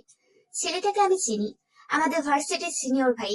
মাঝে মধ্যে আমার সামনে এসে দাঁড়ায় আর বলে, জিহা, আমি তোমাকে ভালোবাসি, প্লিজ আমার ভালোবাসাটা একসেপ্ট করো। আমি তোমাকে অনেক ভালো রাখবো, প্লিজ। কিন্তু প্রতিদিনই আমার কথা একটাই থাকে, তাই ফিরে চলে যায়। আজ আবার আসছে, এসে আমার সামনে পুরোনো ডায়লগ গুলো দিতে থাকে। আমি তাকে পাশ কাটিয়ে চলে আসি। পেছন থেকে ভাইয়াটা কিছু একটা বলছে, আমি ভালো করে শুনি নাই। কুশান ভাইয়া আর আমি গাড়িতে বসে আছি, ভাইয়া ড্রাইভ করছে। আমি বসে বসে ভাইয়ার সাথে বকবক করছি আর ভাইয়া চুপচাপ ড্রাইভ করছে। আমার সাথে একবারের জন্য কথা বলে নাই। ভাইয়ের সাথে বকবক করতে করতে আমি খেয়ালই করি নাই যে আমরা বাড়ির ঠিক উল্টো রাস্তা দিয়ে যাচ্ছি। এটা দেখে আমি আঁতকে উঠে ভাইয়ার দিকে তাকাই, তার দৃষ্টি সামনে নিবদ্ধ। ভাইয়া, আমরা কোথায় যাচ্ছি? ভাইয়া কোনো কথা না বলে ড্রাইভ করতে থাকে মনোযোগ দিয়ে। এবার আমার মনটাই খারাপ হয়ে যায়। আমি ভাইয়ার দিকে মন খারাপ করে তাকাই। ভাইয়ার এক হাত ধরে হালকা টান দিয়ে তার হাতের উপর হাত রেখে বলি, ভাইয়া, আমি কি কোনো ভুল করেছি যার কারণে আপনি আমার উপর রেগে আছেন? কুশান ভাইয়া এক পলক আমার দিকে তাকিয়ে চোখ ফিরিয়ে নিয়ে আবার সামনে দৃষ্টি নিবদ্ধ করে বলে, কই না তো, আমি কি তোকে বলছি যে আমি রাগ করছি বা অন্য কিছু? না, কিন্তু আপনি তাহলে আমার সাথে কথা বলেন না কেন? আমি তো সেই কখন থেকে বকবক করেই যাচ্ছি, কিন্তু আপনি মনে হচ্ছে কিছুই শোনেন না। কি হলো আপনার? তোর প্রতিটা কথা সবসময় আমি গভীর মনোযোগ দিয়ে শুনি, সো কখনোই এই ধরনের কথা মুখে আনবি না। আর বাকি রইল কথা না বলা, ওইটা এমনি। আমার এখন কথা বলতে ইচ্ছা করছে না, তাই চুপ করে আছি। তোর কথা শুনতে ভালো লাগছে। কুশান ভাইয়ের কথা শুনে মনটাই খারাপ হয়ে যায়। আমি গাল ফুলিয়ে বলি, তার মানে আমি আপনাকে বিরক্ত করছি? আর আপনি আমার কথায় বিরক্ত বোধ করছেন বলেই চুপ করে আছেন? ভালো লাগছে না আপনার? তো সেই কথাটা আগে বললেই পারতেন, এত অভিনয় করার কি ছিল? আমার কথা শুনে কুশান ভাইয়া জোরে গাড়ি ব্রেক কষে। সিট বেল্ট থাকা এই যাত্রায় বেঁচে গেলাম। আমি একবার চারপাশে তাকিয়ে দেখি আমরা একটা জনমানব শূন্য গ্রাম সাইড এলাকায় আছি। বাইরের দিক থেকে চোখ ফিরিয়ে ভাইয়ের দিকে তাকাতেই দেখি ভাই স্টিয়ারিং এর উপর মাথা রেখে চোখ বন্ধ করে আছে। আমার কথায় ভাইয়া হয়তো রেগে গেছে, কিন্তু এখানে রেগে যাওয়ার মতো কোনো রিজনই খুঁজে পাই নাই। তাই ভাইয়ের দিকে তাকিয়ে বলি, ভাইয়া, আমি যা বলছি সত্যি বলছি, এখানে রেগে যাওয়ার। Just shut up জিহা।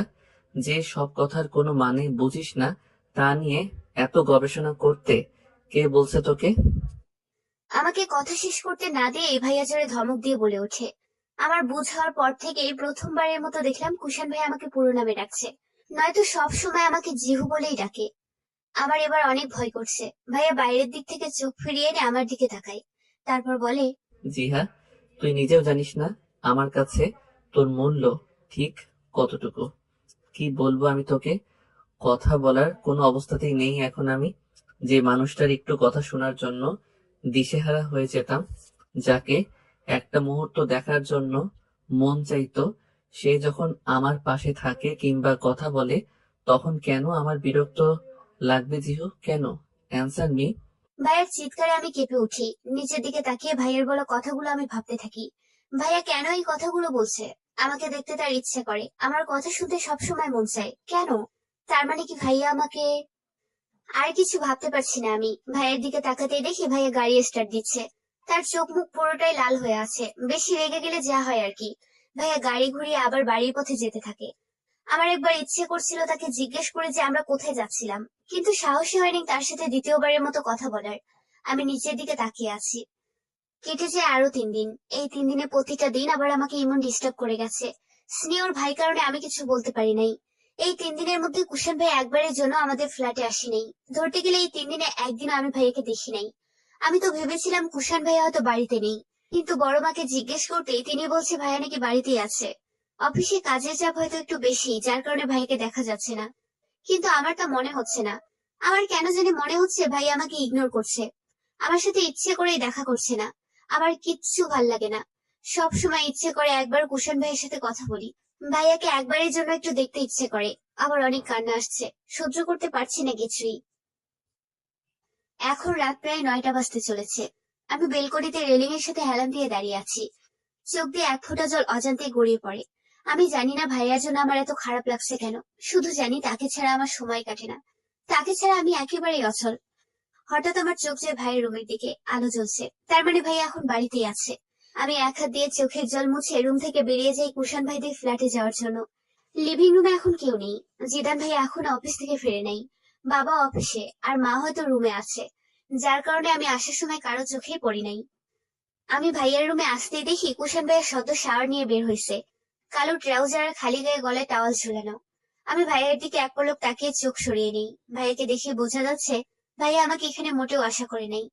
আমাকে এভাবে হঠাৎ তার রুমে আসতে দেখে তিনি কিছুটা অপ্রস্তুত হয়ে পড়ে। তারপর নিজেকে কিছুটা সামলে বলে, কি চাই এখানে? ভাইয়া আপনি আমাকে এভাবে ইগনোর করছেন কেন? আমি তোকে ইগনোর করতে যাব কেন? আমি তোকে ইগনোর করার কে? নিজেকে এত ইম্পর্টেন্ট ভাবার কোনো প্রশ্নই ওঠে না। এখানে কি তোর? যা না, ভার্সিটিতে যা। ওইখানে তো তোর জন্য কতজন অপেক্ষা করছে। তাহলে আমার কাছে কি তোর বিরক্ত লাগছে? আমার জিহু, প্লিজ রুম থেকে বের হয়ে যা। একা থাকতে দে আমাকে একটু প্লিজ। কুশন ভাইয়ের কথা শুনে আমার চোখ থেকে টপ টপ করে পানি গড়িয়ে পড়ে। ভাইয়ের দিকে তাকিয়ে কিছু বলতে যাব, তার আগে ভাইয়া আমার সামনে থেকে সরে বেলকনিতে চলে যায়। পড়ন্ত বিকেলে সূর্য পশ্চিম দিকে হেলে পড়ছে। চারিদিকে পাখিদের নিড়ে ফেরার তো শুরু হয়ে গেছে। পড়ন্ত বিকেলে পাখিরা যখন পশ্চিম আকাশে ওড়ে নিড়ে ফেরার উদ্দেশ্যে, তখন প্রকৃতির দৃশ্য হয়ে ওঠে মনোমুগ্ধকর। আর সেই কখন থেকে ছাদে দাঁড়িয়ে আমি প্রকৃতির এই মনোরম দৃশ্যকে উপভোগ করছি। কত নিখুঁত ভাবে তৈরি এই দৃশ্য, নেই কোনো কৃত্রিমতা। মানুষের মতো এই দৃশ্য কখনো ছলনা করতে পারে না, মানুষের মতো অভিনয় করতে পারে না। মানুষ তো তার সারাটা জীবন অভিনয় করতে করতেই কাটিয়ে দেয়। ভাবতে একটা দীর্ঘশ্বাস ফেলে আবার আকাশের দিকে তাকাই আমি। আজ ভার্সিটিতে যাই নাই আমি। নাইমা ফোন করে কারণ জানতে চাইলেই বলছি আমি অসুস্থতায় আসতে পারবো না। বাসায় একটা বলে কাটিয়ে দিয়েছি। সেই ঘটনার পর রাত গড়িয়ে সকাল, এবং এখন বিকেল বেলা। তারপর আমি কুশন ভাইয়ার বলা কথাটা ভুলতে পারছি না।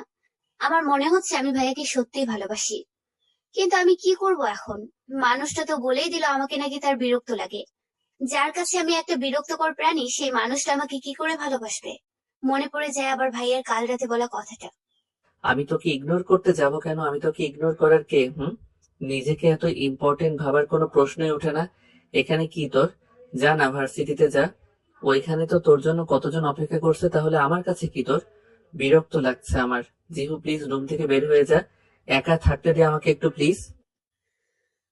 কথাটা মনে পড়তেই আবার চোখ দিয়ে এক ফোঁটা জল গড়িয়ে পড়ে। হঠাৎ কোনো কিছু শব্দে আমি ভাবনার জগৎ থেকে বেরিয়ে আসি। আমার ঠিক পেছন দিক থেকে শব্দটা আসছে। তাই আমি পেছন ঘুরতেই কুশন ভাইয়ার মুখোমুখি হয়ে যাই। ভাইয়া আমার বরাবর দাঁড়িয়ে আছে। আর শব্দটা ছিল ভাইয়া এসে ছাদের দরজা বন্ধ করে দিয়েছে। সকাল থেকে আমার বেহায়া চোখ দুটো শুধু তাকেই খুঁজেছিল। এখন মনে একটু শান্তি হলো তাকে দেখে। তার দিকে তাকিয়ে আমার মুখে ক্ষীণ হাসি রেখা ফুটে ওঠার আগেই তা মিলিয়ে যায়। কাল রাতে বলা তার কথাগুলো মনে পড়তেই আমি চোখ বন্ধ করে আবার উল্টো দিকে ঘুরে দাঁড়িয়ে আকাশ দেখার অভিনয় করতে থাকি। ভাইয়া এতক্ষণ আমার দিকে এক দৃষ্টিতে তাকিয়েছিল। আমি বুঝি না যে মানুষটার কাছে আমি বিরক্তকর প্রাণী।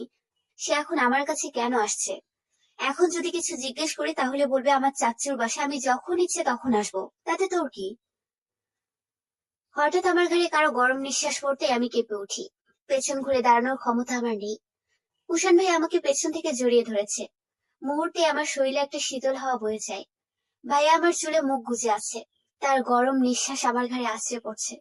আমার নিঃশ্বাস বন্ধ হওয়ার উপক্রম। আমি চোখ বন্ধ করে ভাইয়াকে অনুভব করতে থাকি। হঠাৎ আমার কাল রাতের কথা মনে হতেই আমার চোখ মুখ লাল হয়ে যায়। আমি ভাইয়াকে ঝাড়া দিয়ে সরিয়ে দিই। হঠাৎ এমন আক্রমণের জন্য কুশান ভাইয়া মোটেও প্রস্তুত ছিল না। তাই সে ছিটকে কিছুটা দূরে চলে যায়। আমার দিকে তাকাতেই আমি বলি, লজ্জা করে না আপনার এভাবে একটা মেয়েকে জড়িয়ে ধরতে? অবশ্যই লজ্জা করার কথাও না। যে ছেলে ছোটবেলা থেকে আমেরিকায় বড় হয়েছে সে তো এমন করবেই, যখন তখন এভাবে জড়িয়ে ধরতেই পারে, স্বাভাবিক। কিন্তু মিস্টার কুষাণ চৌধুরী, আপনি ভুলে যাবেন না এটা বাংলাদেশ, আমেরিকা না। তাই আপনার এসব মেয়েদের সাথে ঘষাঘষি করাটা এখানে মানায় না। কিছুটা জোরে আমি কথাটা বলি। আমার কথা শুনে কুষাণ ভাইয়া কিছুটা হকচকিয়ে যায়। ও যে এমন কথা বলবে সেটা কুষাণ ভাইয়া জীবনেও ভাবে নাই। তুই অবাক দৃষ্টিতে তার দিকে তাকিয়ে বলে, কি বলস এসব তুই জিহু? মাথা ঠিক আছে তোর? কুষাণ ভাইয়ের কথা শুনে আমি প্রচন্ড রেগে যাই। হঠাৎ ভাইয়ের কলার চেপে ধরে বলি, একদম আমাকে এই নামে ডাকবেন না। আমার নাম জিহা, আর ওই নামে আমাকে ডাকবেন।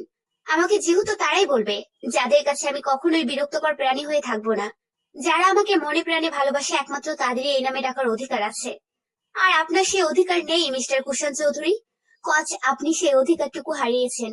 কারো বিরক্তিকর কারণ হয়ে থাকতে চাই না আমি। শেষের কথাটা অনেক জোরে চিৎকার করে বলি আর কান্না করে দেই। আমি তাড়াতাড়ি ভাইয়াকে ছেড়ে দিয়ে দৌড়ে ছাদ থেকে নেমে যাই। কুষাণ এখনো হতভম্ব হয়ে দাঁড়িয়ে আছে। সবকিছু যেন তার মাথার উপর দিয়ে গেল। কিছু একটা হবে এটা জানতে সে, কিন্তু জিহা যে এমন কিছু করবে বা বলবে তার স্বপ্নও ভাবে নাই সে। কালকে রাতে যে সে কত বড় ভুল করলো তাই ভাবছে, কিন্তু তার নীলপরির মুখ থেকে যে শেষ পর্যন্ত এই কথাটা শুনতে হবে তা কখনোই ভাবে নাই। কুষাণ এখন বুঝতে পেরেছে যে সে তার অজান্তেই তার নীলপরিকে কষ্ট দিয়ে ফেলেছে। ভাবতেই তার চোখ ছলছল করে ওঠে। তার এখন মাথাটাকে ফাটিয়ে ফেলতে ইচ্ছে করছে, কিন্তু সে তো তার নীলপরির সাথে এমন ব্যবহারের জন্য নিজেকে শাস্তি দিয়েছে। তারপরও কি করবে সে এখন তাই ভাবছে। আমি রুমে এসে দরজা বন্ধ করে ফ্লোরে বসে হাঁটুতে মুখ গুজে কান্না করতে থাকি। আমি কি তার সাথে এভাবে কথা বলতে চেয়েছি? তাহলে কেন করলাম এমন?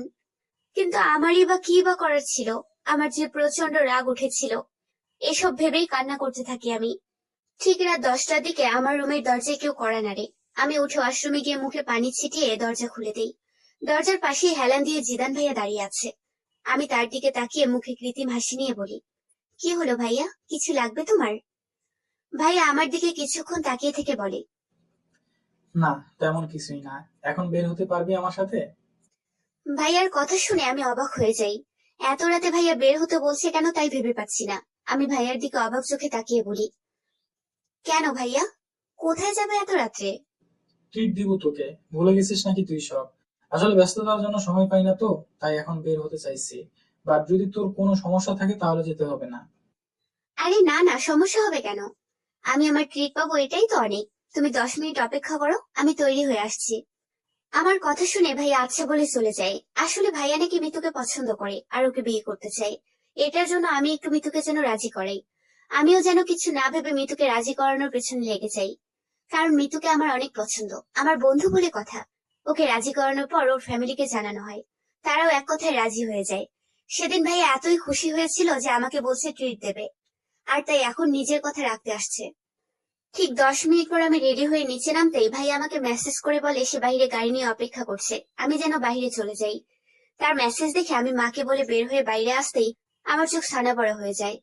আমি বাইরে আসতেই দেখি কুষাণ, জিদান ভাইয়া আর মিতু গাড়ির সামনে হেলান দিয়ে দাঁড়িয়ে আছে। আমাদের তো কথা ছিল আমি আর জিদান ভাইয়া যাব, তাহলে কুষাণ আর মিতু আসলো কোথা থেকে? আমি এসব ভাবতে ভাবতে ভ্রু কুচকে তাদের দিকে এগিয়ে যাই। আমাকে আসতে দেখে ভাইয়া বলে, অবশেষে চলে আসলো জিহো, তাহলে যাওয়া যাক। ভাইয়া, বাট যাওয়ার কথা তো ছিল শুধু তুমি আর আমি যাব। তাহলে এখানে অন্য কেউ না, মানে বলতে চাইছি। ও আচ্ছা, এত পর করে দিলি তুই আমাকে যে এখন আমি অন্য কেউ হয়ে গেলাম। ঠিক আছে, আমি তোর সাথে যাব না, আমার হবু বরের সাথে যাব বাইকে করে। তুই বরং কুষাণ ভাইয়ের সাথে চলে আয়।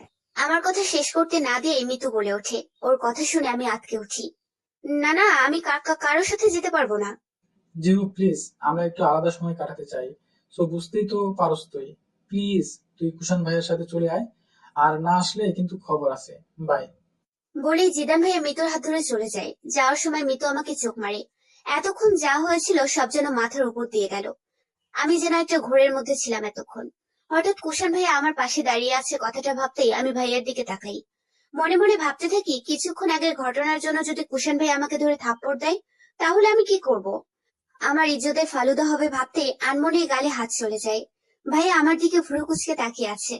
আমি তার দিকে তাকাতেই সে আমাকে চোখ দিয়ে ইশারা করে গাড়িতে ওঠার জন্য। আমি নিচের দিকে তাকিয়ে সুন্দর করে গিয়ে ফ্রন্ট সিটে বসে পড়ি। ভাইয়াও গিয়ে বসে গাড়ি স্টার্ট দিতে দিতে একবার আমার দিকে তাকায়। আমি মুখ ফিরিয়ে নিয়ে জানালা দিয়ে বাইরের দৃশ্য অনুভব করতে থাকি। ম্যাম, আমি আপনাকে অনেক ভালোবাসি, তাই যদি আপনি আমাকে অনুমতি দেন তো আমি আপনাকে জিহু বলে কি ডাকতে পারি? ভাইয়ার এমন কথা শুনে আমি অবাক দৃষ্টিতে তার দিকে তাকাই। ভাইয়ার মনোযোগ সামনের দিকে। আমি তার দিকে তাকিয়ে আছি। হঠাৎ সে আবার বলে ওঠে, জিহু, সেদিন তোর সাথে এমন বিহেভ করার পর থেকে আমার নিজের কাছেই অনেক খারাপ লেগেছিল। আমি তো তোর সাথে এমন বিহেভ করতে চাই নাই। আসলে কয়েকদিন যাবৎ আমার অফিসে কাজের চাপ অনেক বেশি থাকায় সময় মতো কিছুই করতে পারি নাই। সেদিন অফিসে কাজের চাপ একটু কম থাকায় তাড়াতাড়ি বাড়ি চলে এসেছিলাম। আমার প্রচুর মাথা ব্যথা করেছিল তাই। আর ছোটবেলা থেকেই আমি মাথা ব্যথা সহ্য করতে পারি না, নিজেকে পাগল পাগল মনে হয় তখন। তার উপর আবার অফিস থেকে ফেরার পথে এমন কিছু দেখেছিলাম যা দেখার জন্য মোটেও প্রস্তুত ছিলাম না আমি। আর তা দেখার পরই আমার মাথা আরো বেশি গরম হয়ে যায়। প্রচুর রাগ করে বাড়ি ফিরেছিলাম, কন্ট্রোলে ছিল না। আর সেই মুহূর্তে তোর কথা শুনে আরো মেজাজ খারাপ হয়েছিল, তাই উল্টাপাল্টা বলছি। বিশ্বাস কর জিহু, আমি ইচ্ছে করে কিছু করি না। তখন আমি হুঁশে ছিলাম না। প্লিজ ক্ষমা করে দে আমাকে। আমি আমার ভুলের জন্য নিজেকে শাস্তিও দিয়েছিলাম। ভাইয়ার করুণ কণ্ঠ শুনে আমি অবাক হয়ে যাই। আমি ভাইয়ার দিকে হতভম্ব হয়ে তাকিয়ে আছি। এসবের পেছনে এমন কিছু যে লুকিয়ে আছে তা আমার জানাই ছিল না। এখন নিজের মাথা ফাটাতে ইচ্ছে করছে যে কেন ভাইয়াকে তখন এতগুলো কথা বলেছিলাম। হঠাৎ ভাইয়ের শেষ কথাটা মাথায় আসতেই তার দিকে তাকিয়ে বলি, নিজেকে শাস্তি দিয়েছেন মানে? কি করেছেন আপনি? কথাটা শুনেই ভাইয়া মুচকি হাসে। তারপর তার বাম হাত আমার দিকে এগিয়ে দেয়। ভাইয়ার বাম হাত দেখতে আমার চোখ ছলছল করে ওঠে। আমি কেঁদে দেই, কারণ ভাইয়ের ফর্সা হাত একদম কালো হয়ে আছে। হাত কেটে হাতের অবস্থা বেহাল করে রেখেছে। আপনি কি পাগল? কি করেছেন এটা? আমি আপনার কে যে আমার সাথে খারাপ বিহেভ করার কারণে আপনি নিজেকে এভাবে কষ্ট দিলেন? আমার কথা শুনে ভাইয়া মুচকি এসে একবার আমার দিকে তাকিয়ে বলে, যখন থেকে আমি বুঝতে শিখেছি ঠিক তখন থেকে আমার এই মনে তোমার বসবাস। তোমাকে নিয়ে ভাবতে ভালো লাগে। তোমার হাসিতে মুগ্ধ হয়ে যাই আমি। চোখ বন্ধ করলে শুধু তোমাকেই দেখতে পাই। আর এখন আমি খুব ভালো করেই বুঝতে পেরেছি এই তুমি ছাড়া আমি পুরোই অচল। আমি মুগ্ধ নয়নে ভাইয়ের দিকে তাকিয়ে আছি। নিমিষে আমার সব রাগ অভিমান ধুলোয় মিশে যায়। যখন ভাইয়ের কথাগুলোর মানে বুঝলাম তখন লজ্জায় নুয়ে পড়ি। ভাবতেই অনেক খুশি লাগে আমার। হঠাৎ আমি ভাইয়ের বাম হাতটা উঁচু করে কাটা স্থানে ভালোবাসার পরশ এঁকে দিয়ে তার বুকে মাথা রেখে বলি, আমিও মনে হয় একই রোগে আক্রান্ত। বলেই ভাইয়ের বুকে মাথা রেখে এই সময়টাকে অনুভব করতে থাকি। প্রকৃতির দৃশ্য নিতান্তই সুন্দর। শরৎকালের মাঝামাঝি সময়। শরৎকালে প্রকৃতির দৃশ্য দেখে মুগ্ধ হই। আসলে প্রকৃতি এমনই, যাকে যত দেখি ঠিক তত বেশি মুগ্ধ হয়ে যাই। এই কয়টা দিনে আমি আর কুষাণ ভাইয়া জমিয়ে প্রেম করি। সারা রাত ফোনে কথা বলি। ভালোবাসার হাজারো স্বপ্ন বুনতে থাকি। কিন্তু তারপরও ভাইয়া আমাকে ধমক দেওয়া বন্ধ করে নাই।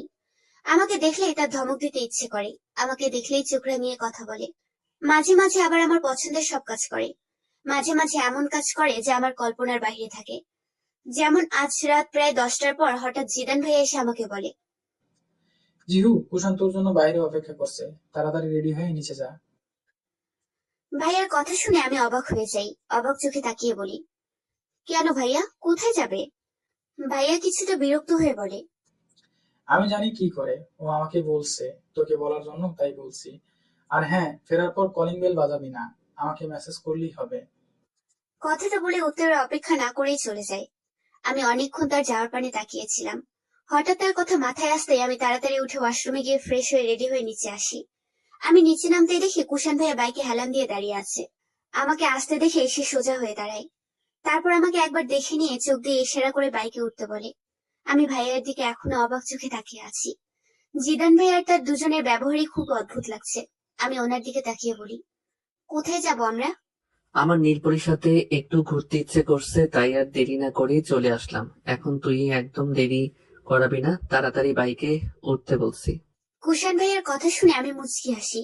মাঝে মাঝে তার চাওয়াগুলো খুব ভালো লাগে।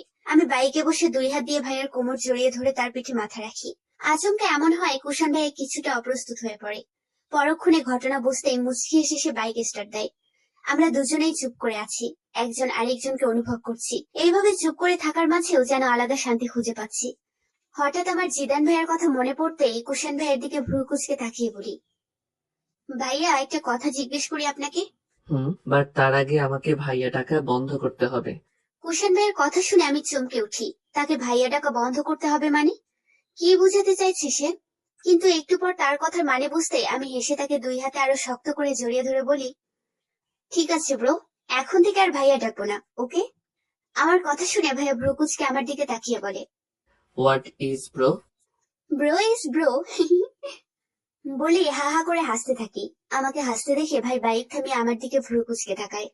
তাকে এভাবে তাকাতে দেখে আমি কিছুটা দমে যাই। অনেক কষ্টে হাসি আটকে রেখে ভ্রুকুচকে তাকে জিজ্ঞেস করি। সে আমার দিকে তাকিয়ে বলে, মজা নিতে খুব ভালো লাগে তাই না? এইদিকে আমি দুঃখে কষ্টে মরে যাচ্ছি, আমারই হবু বউ কিনা আমাকে ভাইয়া ব্রো এসব বলে ডাকছে। হায় রে কপাল আমার। করুণ কণ্ঠে বলে ভাইয়া। তাকে এখন একদম ছোট বাচ্চাদের মতো লাগছে। তার এমন ফেস দেখে আমার আরো হাসি পাচ্ছে। আর আর না পেরে আবার জোরে হেসে দেই। এবার ভাইয়া আমার দিকে তাকিয়ে কিছুটা চিন্তিত হয়ে বলে, হায় আল্লাহ, আমি তো আমার হবু বউকে নিয়ে একটু ঘুরবো ভেবেছিলাম, কিন্তু এখন তো দেখছি তাকে পাবনা নিতে হবে। সে কি সত্যি পাগল হয়ে গেছে? ভাইয়ার কথা শুনে এবার আমার হাসি উধাও হয়ে যায়। তার দিকে ভ্রুকুচকে তাকিয়ে আছি আর তার কথাগুলো বোঝার চেষ্টা করছি। আমাকে এভাবে তাকিয়ে থাকতে দেখে ভাইয়া হয়তো আমার মনের অবস্থা বুঝতে পেরেছে। তাই সে হঠাৎ বলে ওঠে, ও তুই ঠিক আছিস? আমি তো আরো ভাবলাম তুই হয়তো পাগল হয়ে গেছিস, কারণ ছাড়া একমাত্র পাগলকে হাসতে দেখলাম আমি। ভাইয়ার কথার মানে বুঝতে পেরে আমি তেলে বেগুনে জ্বলে উঠি। বসে তার বুকে এলোপাথারে ঘুষি মারতে থাকি। আর আমার কাছে ভাইয়া হাসতে হাসতে কুটি কুটি। তাকে হাসতে দেখে আমার আরো বেশি রাগ হয়। তাই তাকে বলি, আমি পাগল হলে একটা পাগলকে আপনি ভালোবাসেন কেন? কেন তাকে শুধু শুধু বউ হওয়ার স্বপ্ন দেখান? হঠাৎ কুশান ভাই আমার কোমর জড়িয়ে নিজের সাথে মিশিয়ে নিয়ে কানের কাছে ফিসফিস করে বলে, আমি শুধু শুধু কেন বউ হবার স্বপ্ন দেখাতে যাব? যা সত্যি তাই তো বলছি। আর তুই এতটা পাগলি কারণেই তো তোকে এত ভালোবাসি, সেটা কি তুই বুঝিস না? ভাইয়ার কথায় এক ধরনের মাদকতা ছিল, যাতে আমি শিউরে উঠি। তার দিকে মুগ্ধ দৃষ্টিতে তাকিয়ে আছি। সত্যি বলতে তাকে যত দেখছি ততই মুগ্ধ হয়ে যাচ্ছি। আমি কথা ঘুরানোর জন্য বলি, যে জিদান ভাইয়া আমাদের এভাবে সাহায্য করছে কেন? আমার কথার মানে কুশান ভাইয়া বুঝেও না বুঝার ভান করে আবার বাইক স্টার্ট দেয়, দিয়ে সামনের দিকে তাকিয়ে বলে, জিদান আমার বেস্ট ফ্রেন্ড তাই। আর তার চেয়ে বড় কথা, ও তো আমার শালা, তাই এখন থেকে আমাকে প্রেম করতে সাহায্য করছে। ভাইয়া কি সবকিছু জানে? সে অনেক আগে থেকেই জানে। যখন থেকে আমি বুঝতে শিখেছি যে আমি তোকে ভালোবাসি, তখন থেকেই জিদান জানে। রৌদ্রময় সকালে তপ্ত গরমে ঘেমে একাকার। এই গরম আমার এত সহ্য কেন তাই বুঝি না। যখন একটু শুভ কাজ করতে যাব ঠিক তখনই শুরু হবে তার খেলা। যেমন এখন এই গরমের কারণে এখন ঘুমাতে পারছি না। কাল অনেক রাত পর্যন্ত কুশান ভাইয়ের সাথে ঘুরেছিলাম। তার সাথে কাটানোর সময়গুলো ছিল সব থেকে বেস্ট। কথাগুলো মনে পড়তেই আনমনে হাসি আমি। হঠাৎ আবার গরম লাগছে কথাটা মাথায় আসতেই শত বিরক্তি নিয়ে আমি উঠে বেলকনিতে চলে যাই। বেলকনিতে এসে ভালো করে চোখ তুলে তাকাতেই দেখি কুশান ভাইয়া বেলকনিতে দাঁড়িয়ে আছে এদিকে তাকিয়েই। ভাইয়া শান্ত চাহনি বলে দিচ্ছে সে বড্ড ক্লান্ত। সকাল সকাল তার মুখটা দেখতেই মনটা প্রশান্তিতে ভরে যায়। তার দিকে তাকিয়ে ভাবতে থাকি কোন দিন থেকে প্রতিদিন তার মুখ দেখে ঘুম ভাঙবে আমার। কোন দিন থেকে তার বুকে মাথা রেখে একটু নিশ্চিন্তে ঘুমাতে পারবো। কোন দিন তাকে খুব করে কাছে পাবো। ভাবতে ভাবতেই তার দিকে তাকাই। সে এখনো আমার পানে তাকিয়ে আছে। আমি আস্তে করে নিচের দিকে তাকিয়ে রুমে চলে আসি। ভাইয়ার সাথে কথা বলতে অনেক ইচ্ছে করছিল, তাই তাকে ফোন করলাম। মূলত রুমে এসেছি তাকে ফোন করার জন্য। কত ইচ্ছে করছিল তোমাকে একটু মন ভরে দেখবো, আর তুমি এটা কি করলে? চলে গেছে কেন জিহু? ফোন ধরতেই কিছুটা হতাশ কণ্ঠে বলে কুশান ভাইয়া। তার কথা শুনে আমি অমায়িক ভাবে হাসি। ঠোঁট টিপে বলি, এতে আমার কি দোষ বলেন? যেহুর নাকি হঠাৎ ইচ্ছে করছিল তার কুশান ভাইয়ের সাথে কথা বলতে, তাই তো এক প্রকার বাধ্য হয়ে রুমে এসেছিলাম। আমার কথা শুনে কুশান ভাইয়া হাসে। সে কিছু বলতে যাবে তার আগে আমি তাকে থামিয়ে দিয়ে বলি, আপনি কি সকাল সকাল অফিসে গেছিলেন? আপনাকে দেখে ক্লান্ত মনে হচ্ছে। আসলে সকাল সকাল অফিসে একটা মিটিং ছিল, তাই অফিসেই ছিলাম, মাত্র আসছি। ও সরি, তাহলে মনে হয় আপনাকে অসময়ে ডিস্টার্ব করলাম। আপনি বরং ফ্রেশ হয়ে নাস্তা করে নিন। জিহার কথা শুনে কুশানের অনেকটা রাগ হয়। কিছুটা গম্ভীর কণ্ঠে বলেন, আমার ক্লান্তি দূর করার জন্য একটিবার তোমাকে দেখার জন্য ছুটে গেছিলাম। তোমার মাঝে আমার সব ক্লান্তি দূর হয়ে যায়, তারপরও এই কথা বলছো তুমি? এখন বুঝি আমার সাথে কথা বলতে ইচ্ছে করে না তোমার? ভাইয়ার কথা শুনে আমি নিঃশব্দে হাসি। তার কথার মাঝে আলাদা একটা টান আছে, যা মুহূর্তেই যে কাউকে ঘায়েল করতে পারবে। আমি কোনো কথা না বলে চুপ করে বসে আছি। দুজনেই চুপ করে আছি। দুজন দুজনকে অনুভব করার চেষ্টা করছি। জিহু, ঘোর লাগা কণ্ঠে এভাবে ডেকে ওঠায় আমি কেঁপে উঠি। আমার মাঝে মাঝে অনেক ভয় হয়, যদি তোমাকে হারিয়ে ফেলি তাহলে আমি সত্যি বাঁচবো না। হয়তো বেঁচে থাকতে পারি, কিন্তু তা হবে মরে বেঁচে থাকার মতো। এক ধরনের জীবন মৃত হয়ে বেঁচে থাকবো? এভাবে বেঁচে থাকার কোনো মানেই হয় না। প্লিজ কখনো আমাকে ছেড়ে চলে যাবে না তো। আমি সত্যিই মরে যাব। কেন এত ভয় হয় আমি জানি না। কেন এমন হয় জিহু? ভাইয়ের এমন কথায় চমকে উঠি আমি। হঠাৎ আমার মন অজানা আশঙ্কায় বারবার কেঁপে উঠতে থাকে। তার কথাগুলো আমি ঠিকভাবে হজম করতে পারছি না। আমার চোখ দুটি ভিজে উঠছে। আমি তাকে কাঁপা কাঁপা কণ্ঠে বলি, কুষাণ ভাইয়া, কি বলছেন আপনি এসব? আমি আপনাকে ছেড়ে কোথাও যাব না। আপনার জিহুকে আপনাকে ছেড়ে কোথাও যেতে পারি? ভাইয়া চুপ করে আছে। তারপর আরো কিছু টুকিটাকি কথা বলে ফোন রেখে দেই। বারবার ভাইয়ার বলা কথাগুলো মনে পড়ছে। কেন এভাবে বলছে সে? এর পেছনে কি কোনো কারণ আছে? সবকিছুই যেন মাথার উপর দিয়ে গেল। লিভিং রুমে বসে আছি আমরা সবাই। বড় মা, বড় বাবা, বাবা, মা, জিদান ভাইয়া, কুষাণ ভাইয়া সহ সবাই উপস্থিত আছে। একটু আগেই সবাই মৃতদের বাড়ি থেকে এসেছিল। বিয়ের ডেট ফাইনাল করে আসছে। সামনের মাসের 10 তারিখেই বিয়ে। হিসাব মতে বিয়ের বাকি আর 15 দিন। সবাই তাই নিয়েই কথা বলছে। আমাদের আত্মীয় তেমন কেউ নেই। কুষাণ ভাইদের পরিবার, আমার কিছু ফ্রেন্ড, ভাইয়ের ফ্রেন্ডরা আর অল্প কিছু আত্মীয়। বাবার কিছু বিজনেস পার্টনার। জিদান ভাইয়ের মুড অফ, কারণ তার এখন মোটেও বিয়ে করতে ইচ্ছে করছে না। তার কথা হলো আগে আমাদের এক্সাম শেষ হবে, তারপর বিয়ে নিয়ে কথা হবে। কিন্তু বাবা আর মা তাদের আর তস সইছে না। তারা এখনই তাদের পুত্রবধূকে ঘরে তুলবে। তাদের কথার উপরে কারো কথা বলার সাধ্য থাকে না। তাই এক প্রকার বাধ্য হয়ে ভাইয়া রাজি হয়েছে। আমি বারবার কুষাণ ভাইয়ের দিকে তাকাচ্ছি। তাকে বোঝার চেষ্টা করছি আসলে কি তার মুড অফ। কিন্তু সবকিছুই ঠিকঠাক ভাবেই চলছে। কিন্তু তাকে খুব শান্ত দেখাচ্ছে।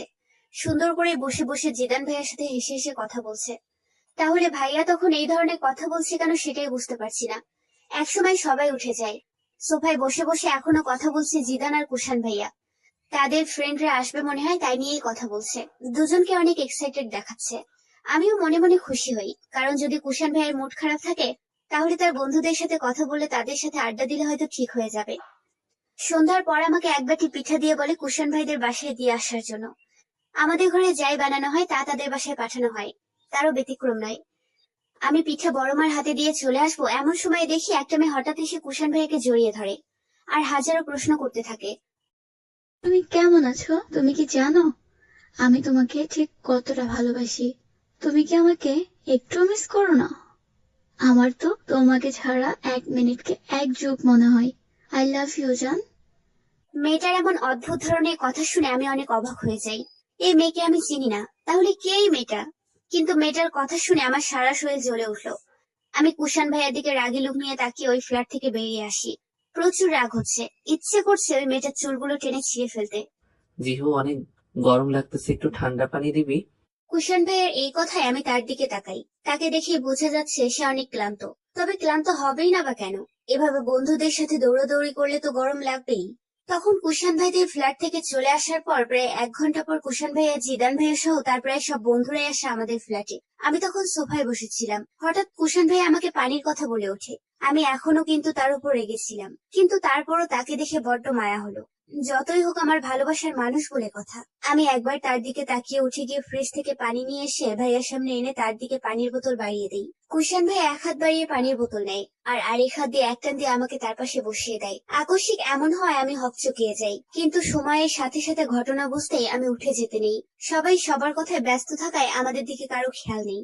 আমি উঠে যেতে নিলে ভাইয়া আমাকে আরো জোর করে বসিয়ে দেয়। আমি তার দিকে রাগি লুকে তাকিয়ে কিছু বলতে যাব, তার আগেই কুষাণ ভাইয়া তার বাম হাত দিয়ে আমার কোমর জড়িয়ে বসে থাকে। আকস্মিক আমার কোমরে কারো হাত অনুভব করতে আমি কেঁপে উঠি। চোখ বড় বড় করে কুষাণ ভাইয়ের দিকে তাকিয়ে আছি। ভাইয়া ডোন্ট কেয়ার ভাব নিয়ে বসে আছে। আমি তার হাত সরিয়ে দিতে গেলেই ভাইয়া আমার কানের কাছে ফিসফিস করে বলে, বেশি করলে কিন্তু খবর আছে।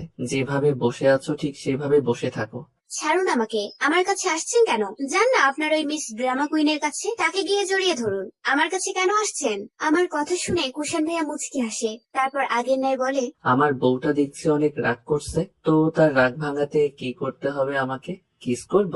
কুষাণ ভাইয়ের কথা শুনে আমি চোখ বড় বড় করে তার দিকে তাকাই। তার দিকে তাকাতেই সে আমাকে চোখ মারে। আমি তাড়াতাড়ি তার থেকে চোখ ফিরিয়ে বিড়বিড় করে বলি, অসভ্য। কি রে কৌশান, তুই ওর সাথে এত চিপকে বসে আছিস কেন? আর ফিসফিস করে ওর সাথে কি এমন কথা বলিস?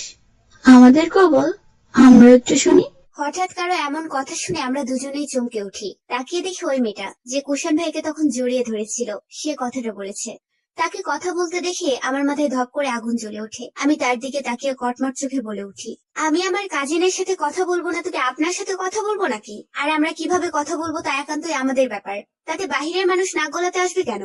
আমি এভাবে জবাব দেব মেয়েটা হয়তো ভাবে নাই, তাই আমার জবাবে সে কিছুটা অপ্রস্তুত হয়ে পড়ে। কুষাণ ভাইকে মুচকি মুচকি হাসতে দেখলাম। হঠাৎ ভাইয়া বলে ওঠে, কৌশান, তোর সাথে আমার কিছু কথা আছে, একটু উঠাই।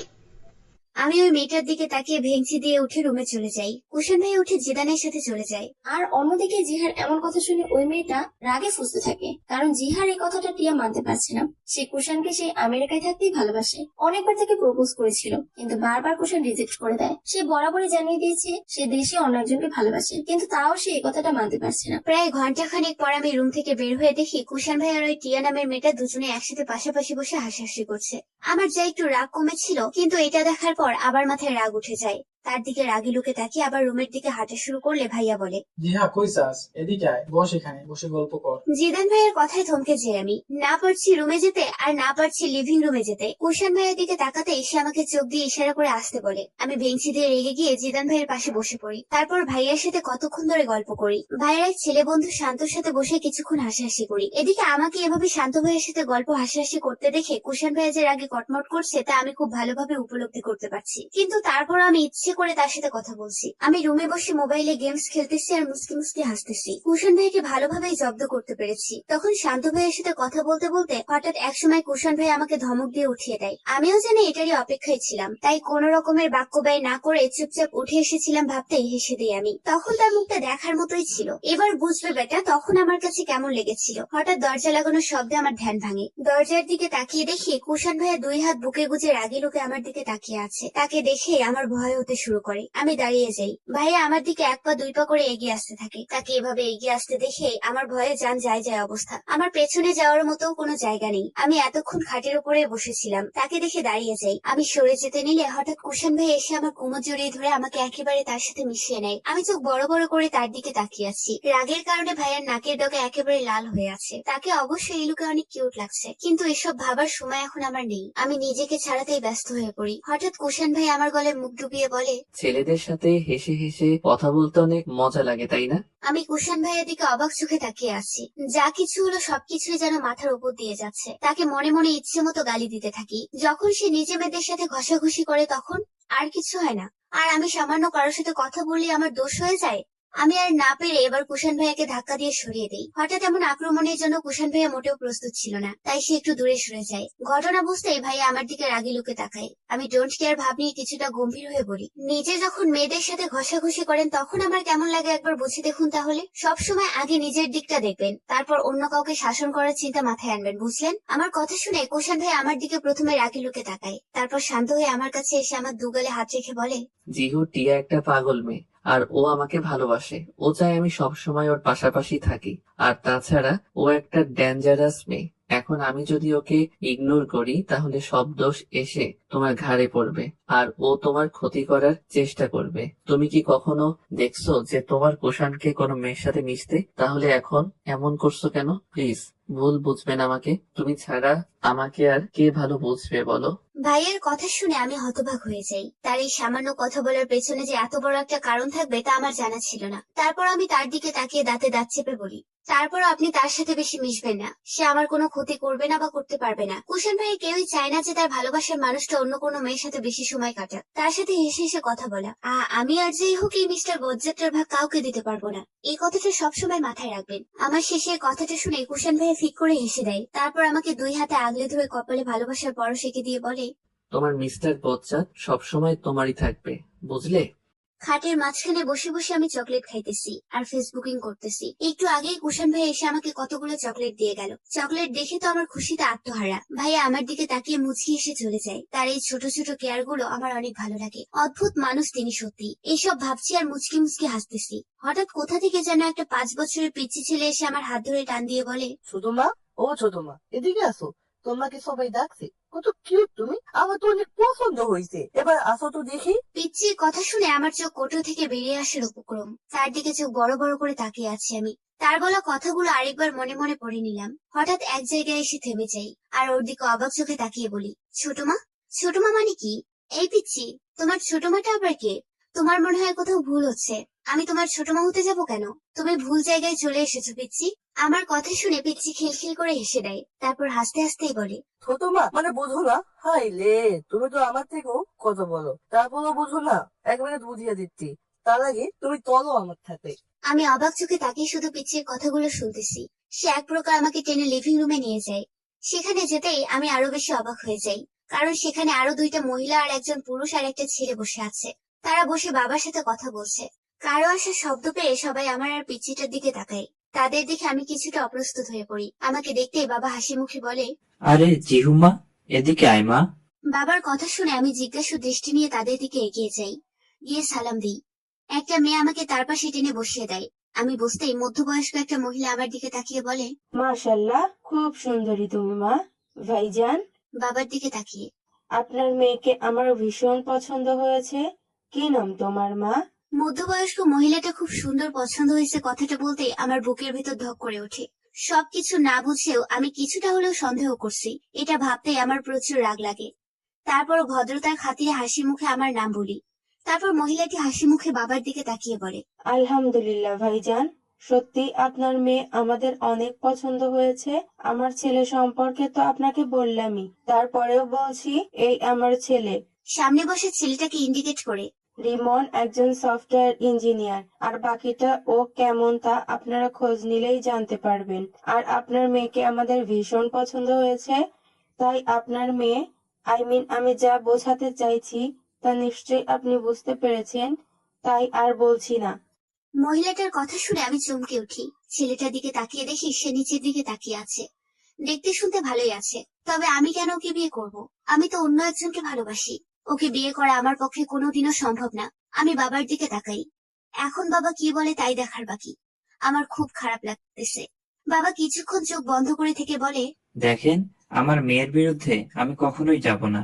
আপনারা হঠাৎ এসেছেন, এখন আমরা ভেবে দেখব, সবার মতামত নিব, তারপর আপনাদেরকে জানাবো। এখনই আমি কিছু জানাতে পারবো না, সরি। দিনপতন নীরবতা বিরাজ করছে চারিদিকে। লিভিং রুমে সবাই বসে আছে। সবাই বলতে আমি, কুষাণ ভাইয়া, জিদান ভাইয়া, বাবা মা, বড় বাবা আর বড় মা। সবাই আমার বিয়ে নিয়ে কথা বলছে। আমার বাবা কুষাণ ভাইয়ের বাবাকে ডেকে এনেছিল এই বিষয়ে তাদের মতামত জানার জন্য। সবকিছু বড় বাবাকে বলে মাত্রই বাবা থামলো। বড় বাবা চোখ বন্ধ করে বসে আছে।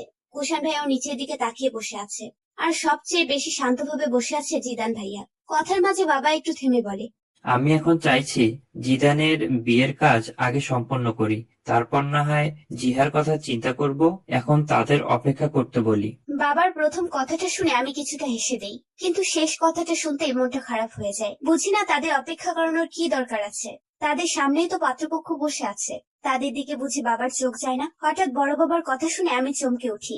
উনি বলেন, জিহামাকে তো আমি ছোটবেলা থেকেই চিনি, তাই আগেই ভেবেছিলাম তাকে আমাদের থেকে দূরে সরানোর কি আছে। আমার ঘরে একটা ছেলে থাকতে আমি অনেক আগে থেকেই জিহাকে পুত্রবধূ করার কথা চিন্তা করেছিলাম, কিন্তু তোমাদের বলার সময় হয়ে ওঠে নাই। বাট আজ এমন এক সময় বলতে হচ্ছে, এখানে কি বলবো আর। বড় বাবার কথা শুনে আমি চোখ বড় বড় করে তার দিকে তাকাই। উনি বাবার দিকে তাকিয়ে আছেন। আমি চোখ নামিয়ে কুষাণ ভাইয়ের দিকে তাকাই। সেও বড় বাবার দিকে তাকিয়ে আছে। বোঝা যাচ্ছে এই কথা শুনে সে নিজেও অনেকটা অবাক হয়েছে। বড় বাবার দিকে অবাক দৃষ্টিতে তাকালেও আমার দিকে তাকাতেই আমাকে চোখ মারে। আমি লজ্জায় মাথা নুয়ে ফেলি। বাবা মুখে হাসির রেখা টেনে বলে, আরে বাহ ভাইজান, আমার সামনে ছেলে থাকতে আমি ওর জন্য ছেলে খুঁজতে যাচ্ছি কেন? এটা তো খুব খুশির সংবাদ। আমার কোনো আপত্তি নেই এতে। কি রে জিহা, তোর কোনো আপত্তি আছে এতে? বাবার কথা শুনে আমি কি করব বুঝতে পারছি না। লজ্জায় ইচ্ছে করছে ছুটে পালাতে। লজ্জায় আমি মায়ের হাত শক্ত করে ধরে রেখেছি। হঠাৎ জিদান ভাইয়া বলে ওঠে, উফ বাবা, তুমি ওকে জিজ্ঞেস করছো কেন এতজন মানুষের সামনে? আর তাছাড়া ওর কি আপত্তি থাকবে? কুষাণের মতো ছেলে খুঁজে পাওয়া যায় নাকি? যা বাবা, ভাইয়া আমার মনের কথাটা বলে দিল। এখন তো ইচ্ছে করছে তাকে জড়িয়ে ধরে একটা চুমু খেতে। বড় বাবা বলে, আমি চাইছি জিদান আর কুষাণের বিয়েটা একই দিনে দিতে, এতে আনন্দটাও দ্বিগুণ হবে, ঝামেলাটাও কম হবে। কি বলো? ব্যাস এতটুকু শুনে আমি উঠে চলে আসি। রুমে এসে খাটে চিত হয়ে শুয়ে পড়ি। চোখ বন্ধ করতেই কুষাণ ভাইয়া হাস্যোজ্জ্বল মুখখানা চোখের উপর ভেসে ওঠে। আমি ধরপড়িয়ে উঠে বসি। জোরে জোরে শ্বাস নিতে থাকি। হঠাৎ কুষাণ ভাইয়া দরজা ঠেলে ভেতরে ঢুকে পড়ে। তাকে দেখে আমি লজ্জায় নিয়ে যাই। আমার গালগুলো রক্তিম আভা ধারণ করে। আমি নিচের দিকে তাকানো অবস্থাতেই উনি আমার সামনে এসে হাঁটু গেড়ে বসে পড়ে। কিন্তু তারপর আমার তার দিকে তাকানোর সাহসটুকু হয়নি। ভাইয়া এক হাত দিয়ে আমার মুখ খানিকটা উপরে তুলে বলে, বউ, এভাবে লজ্জা পাবে না প্লিজ। একদম নিজেকে কন্ট্রোল করতে পারি না তোমার রক্তিম চেহারা দেখলে। খুব ইচ্ছে করছে। তাকে কথা শেষ করতে না দিয়ে হঠাৎ আমি উঠে দাঁড়িয়ে যাই। আপনি এখানে কি করছেন? সবাই লিভিং রুমে বসে আছে, আর আপনি কিনা এখানে? আমার কথা শুনে কুষাণ ভাইয়া দাঁড়িয়ে যায়, এক হাত দিয়ে আমাকে সোজা করে তার দিকে ফিরে দাঁড় করিয়ে বলে, তোর কি মনে হয় আমি তাদেরকে ভয় পাই? তারা কি ভাবলো না ভাবলো তা নিয়ে ভাববার সময় আমার নেই। আমার সবটা সময় শুধুমাত্র আমার বউকে উজাড় করে দিতে চাই। ওই একদম বউ বউ করবে না। কিসের বউ? এখনো বিয়ে হয় নাই, তাহলে আবার কিসের বউ? বারে, তুই শুনলি না বাহিরে বাবা কি বললো চাচুকে? আর মাত্র 10 দিন পর তুই শুধু আমার হয়ে যাবি। আমার এই সারা হৃদয় জুড়ে শুধু তুই থাকবি। ভাইয়ের কথা শুনে আমি কি করব বুঝতে পারছি না। এদিক থেকে ওদিকে তাকাতে থাকি, কেমন অস্বস্তি লাগছে। আমি তার দিকে তাকিয়ে বলি, বড় বাবা হঠাৎ এই সিদ্ধান্ত নিল কেন? আপনি কি তাকে কিছু বলছেন? না তো, আমি বাবাকে কি বলবো? বরং আমি যখন শুনলাম তোর কোথাকার রিমন না পিমনের সাথে বিয়ের কথা চলছে, তখন দিশেহারা হয়ে পড়েছিলাম। কি থেকে কি করব বুঝতে পারছিলাম না। ঠিক তখনই বাবা চাচুকে এই কথাটা বলে দিল। জানিস কত খুশি হয়েছিলাম আমি তখন। কথাটা বলতে বলতে ভাইয়ার চোখের কোণে পানি জমা হয়। কাজ শেষে এটা দেখে আমি চমকে উঠি। ধীর পায়ে তার দিকে এগিয়ে গিয়ে তার পায়ের উপর ভর দিয়ে তার চোখের পানি মুছে দিই আমি। আমার কাছে কুষাণ ভাই কিছুটা অপ্রস্তুত হয়ে পড়ে। এভাবে কাঁদছেন কেন আজিব? আজকে কান্না করার মতো কিছু ঘটেছে? কথাটা বলতে বলতে আমি পিছিয়ে আসতে নিলে ভাই আমার কোমর জড়িয়ে তার সাথে মিশিয়ে নেয়। তারপর কানে কানে ফিসফিস করে বলে, আরে পাগলি, এটা হলো খুশির কান্না। আমার নীলপরি আমার ব্যস্ত কুমারীকে কাছে পাওয়ার খুশিতে চোখ দিয়ে পানি পড়ছে। চোখের পানিগুলোও না বড্ড অবাধ্য হয়ে গেছে। সে নিজের জন্য না কেঁদে অন্যের জন্য কাঁদে। তার কথা শুনে আমি লজ্জায় তার বুকে মুখ লুকাই। সেও 2 হাতে আমাকে আগলে নেয়, কিন্তু পরক্ষণে আমার কিছু মনে পড়তেই আমি তাকে ধাক্কা দিয়ে সরিয়ে দেই। আর তার দিকে রাগি লোক নিয়ে তাকিয়ে বলি, আমি ভাইয়ার দিকে রাগি লোকে তাকিয়ে বলি, বারবার ভুলে যান কেন যে আমাদের এখনো বিয়ে হয় নাই? তারপরও বারবার স্পর্শ করেন কেন শুনি? আমার কথা শুনে কুষাণ ভাই ফিক করে হেসে দেয়। আমি তার দিকে অবাক দৃষ্টিতে তাকিয়ে আছি আর ভাবছি আল্লাহ তাকে কতটা নিখুঁত হাতে সৃষ্টি করেছে। কি সুন্দর মোহনীয় তার হাসি। আমাকে তার দিকে এভাবে তাকিয়ে থাকতে দেখে ভ্রু কুঁচকে কিছু জিজ্ঞেস করে। আমি বলি, শুনুন, ছেলে মানুষকে একদম এত সুন্দর হতে নেই, বুঝলেন? বেশি সুন্দর হলে আবার সমস্যা বেশি, হারিয়ে ফেলার ভয় থাকে। আমার কথা শুনে কুষাণ ভাইয়া হাসি থামিয়ে ফেলে। তারপর কিছুটা গম্ভীর স্বরে বলে, আমাকে হারিয়ে ফেলার ভয় সত্যি হয় তোর? অনেক। কথাটা শুনে ভাইয়া পিছিয়ে দেয়ালের সাথে হেলান দিয়ে চোখ বন্ধ করে দাঁড়ায়। তারপর আমার দিকে তাকিয়ে বলে, কাউকে হারিয়ে ফেলার ভয় কেমন তা নিশ্চয়ই এখন বুঝতে পারছিস। তুই তো মাত্র সেদিন থেকে আমাকে ভালোবাসতে শুরু করছিস, কিন্তু আমি তো সেই ছোটবেলা থেকে তোকে হারিয়ে ফেলার ভয় পেতাম। সব সময় তোকে একটু দেখার জন্য ব্যাকুল হয়ে যেতাম। প্রতিটা মুহূর্তেই আমার ভয় হতো যে তুই যদি অন্য কাউকে ভালোবাসিস তাহলে আমার কি হবে। তোকে ছাড়া যে আমার একটা মুহূর্ত চলাও সম্ভব না।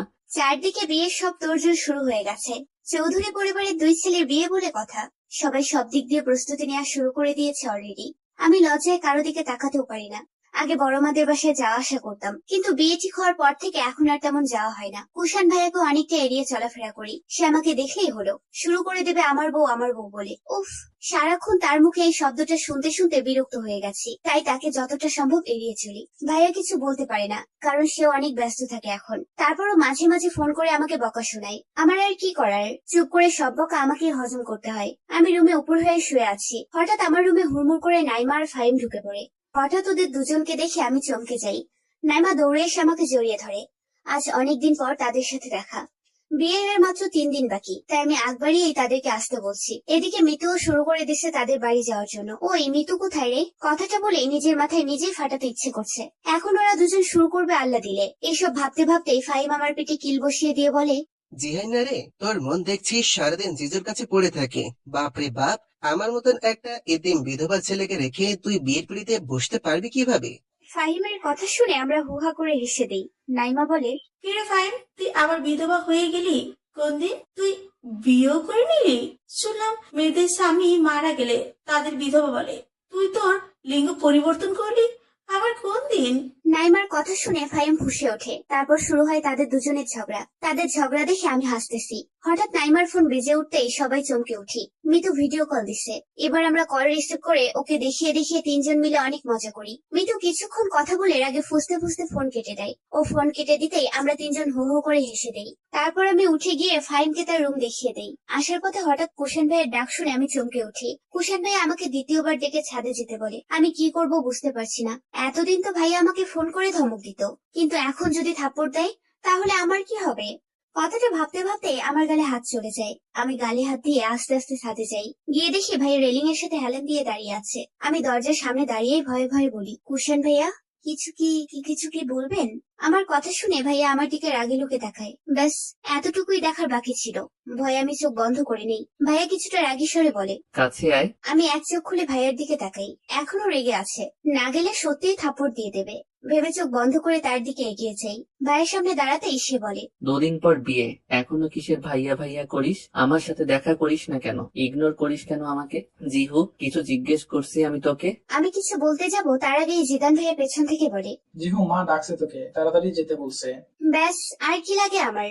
আমি কুশান ভাইয়ের দিকে একবার তাকিয়ে দৌড়ে ছাদ থেকে চলে আসি। জিহা যাওয়ার পর কুশান বলে, এটা কি হলো জিদান? মাত্রই কথা বলা শুরু করলাম। বারে, আমারই সামনে আমাদের বাড়িতে আমার বোনের সাথে তুই প্রেম করবি, তা আমি মেনে নিব কি করে? Control bro. এই আমাকে দেখ, 3 দিন পর বিয়ে, কিন্তু হবু বউকে সেই কোন দিন দেখেছি মনে নেই। আর তো মাত্র 3 দিন, তারপর তুই তোর বউয়ের সাথে ইচ্ছে মতো কথা বলিস, আমি কিছুই বলবো না। ও রিয়েলি? তাহলে তার আগে নিজের বোনকে আমার সাথে একা ঘুরতে পাঠাতি কেন? তখন বুঝি এত নিয়ম ছিল না। এতদিন বাড়িতে কোনো মেহমান ছিল না, তাই ঘুরতে সমস্যা হয় না। এখন কেউ দেখলে প্রবলেমটা তোরই হবে, আমার না। জিদানের কথা শুনে আমি হেসে দেই। একমাত্র এই একটা ছেলে যে কখনো আমার খারাপ চাইবে না। এই ছেলেটার জন্য নিজের প্রাণ দিতেও দ্বিধাবোধ করব না। এতটা ভালোবাসি তাকে। বাবাকে বিয়ের ব্যাপারে তুই রাজি করিয়েছিস, তাই না? সময় কখনো কারোর জন্য অপেক্ষা করে না। মানুষের হাসি কান্নার মাঝে কেটে যায় সময়, তেমনি ভাবে কেটে যায় প্রায় 3 দিন। শত বাধা বিপত্তি পেরিয়ে অবশেষে আমরা একসাথে বাধা পড়ি। অনেক আশা আকাঙ্ক্ষার পর আমরা একে অপরের কাছে আসতে পারি। আজ এবং এই মুহূর্ত থেকে আমি কুশান ভাইয়ের বউ, অর্ধাঙ্গিনী।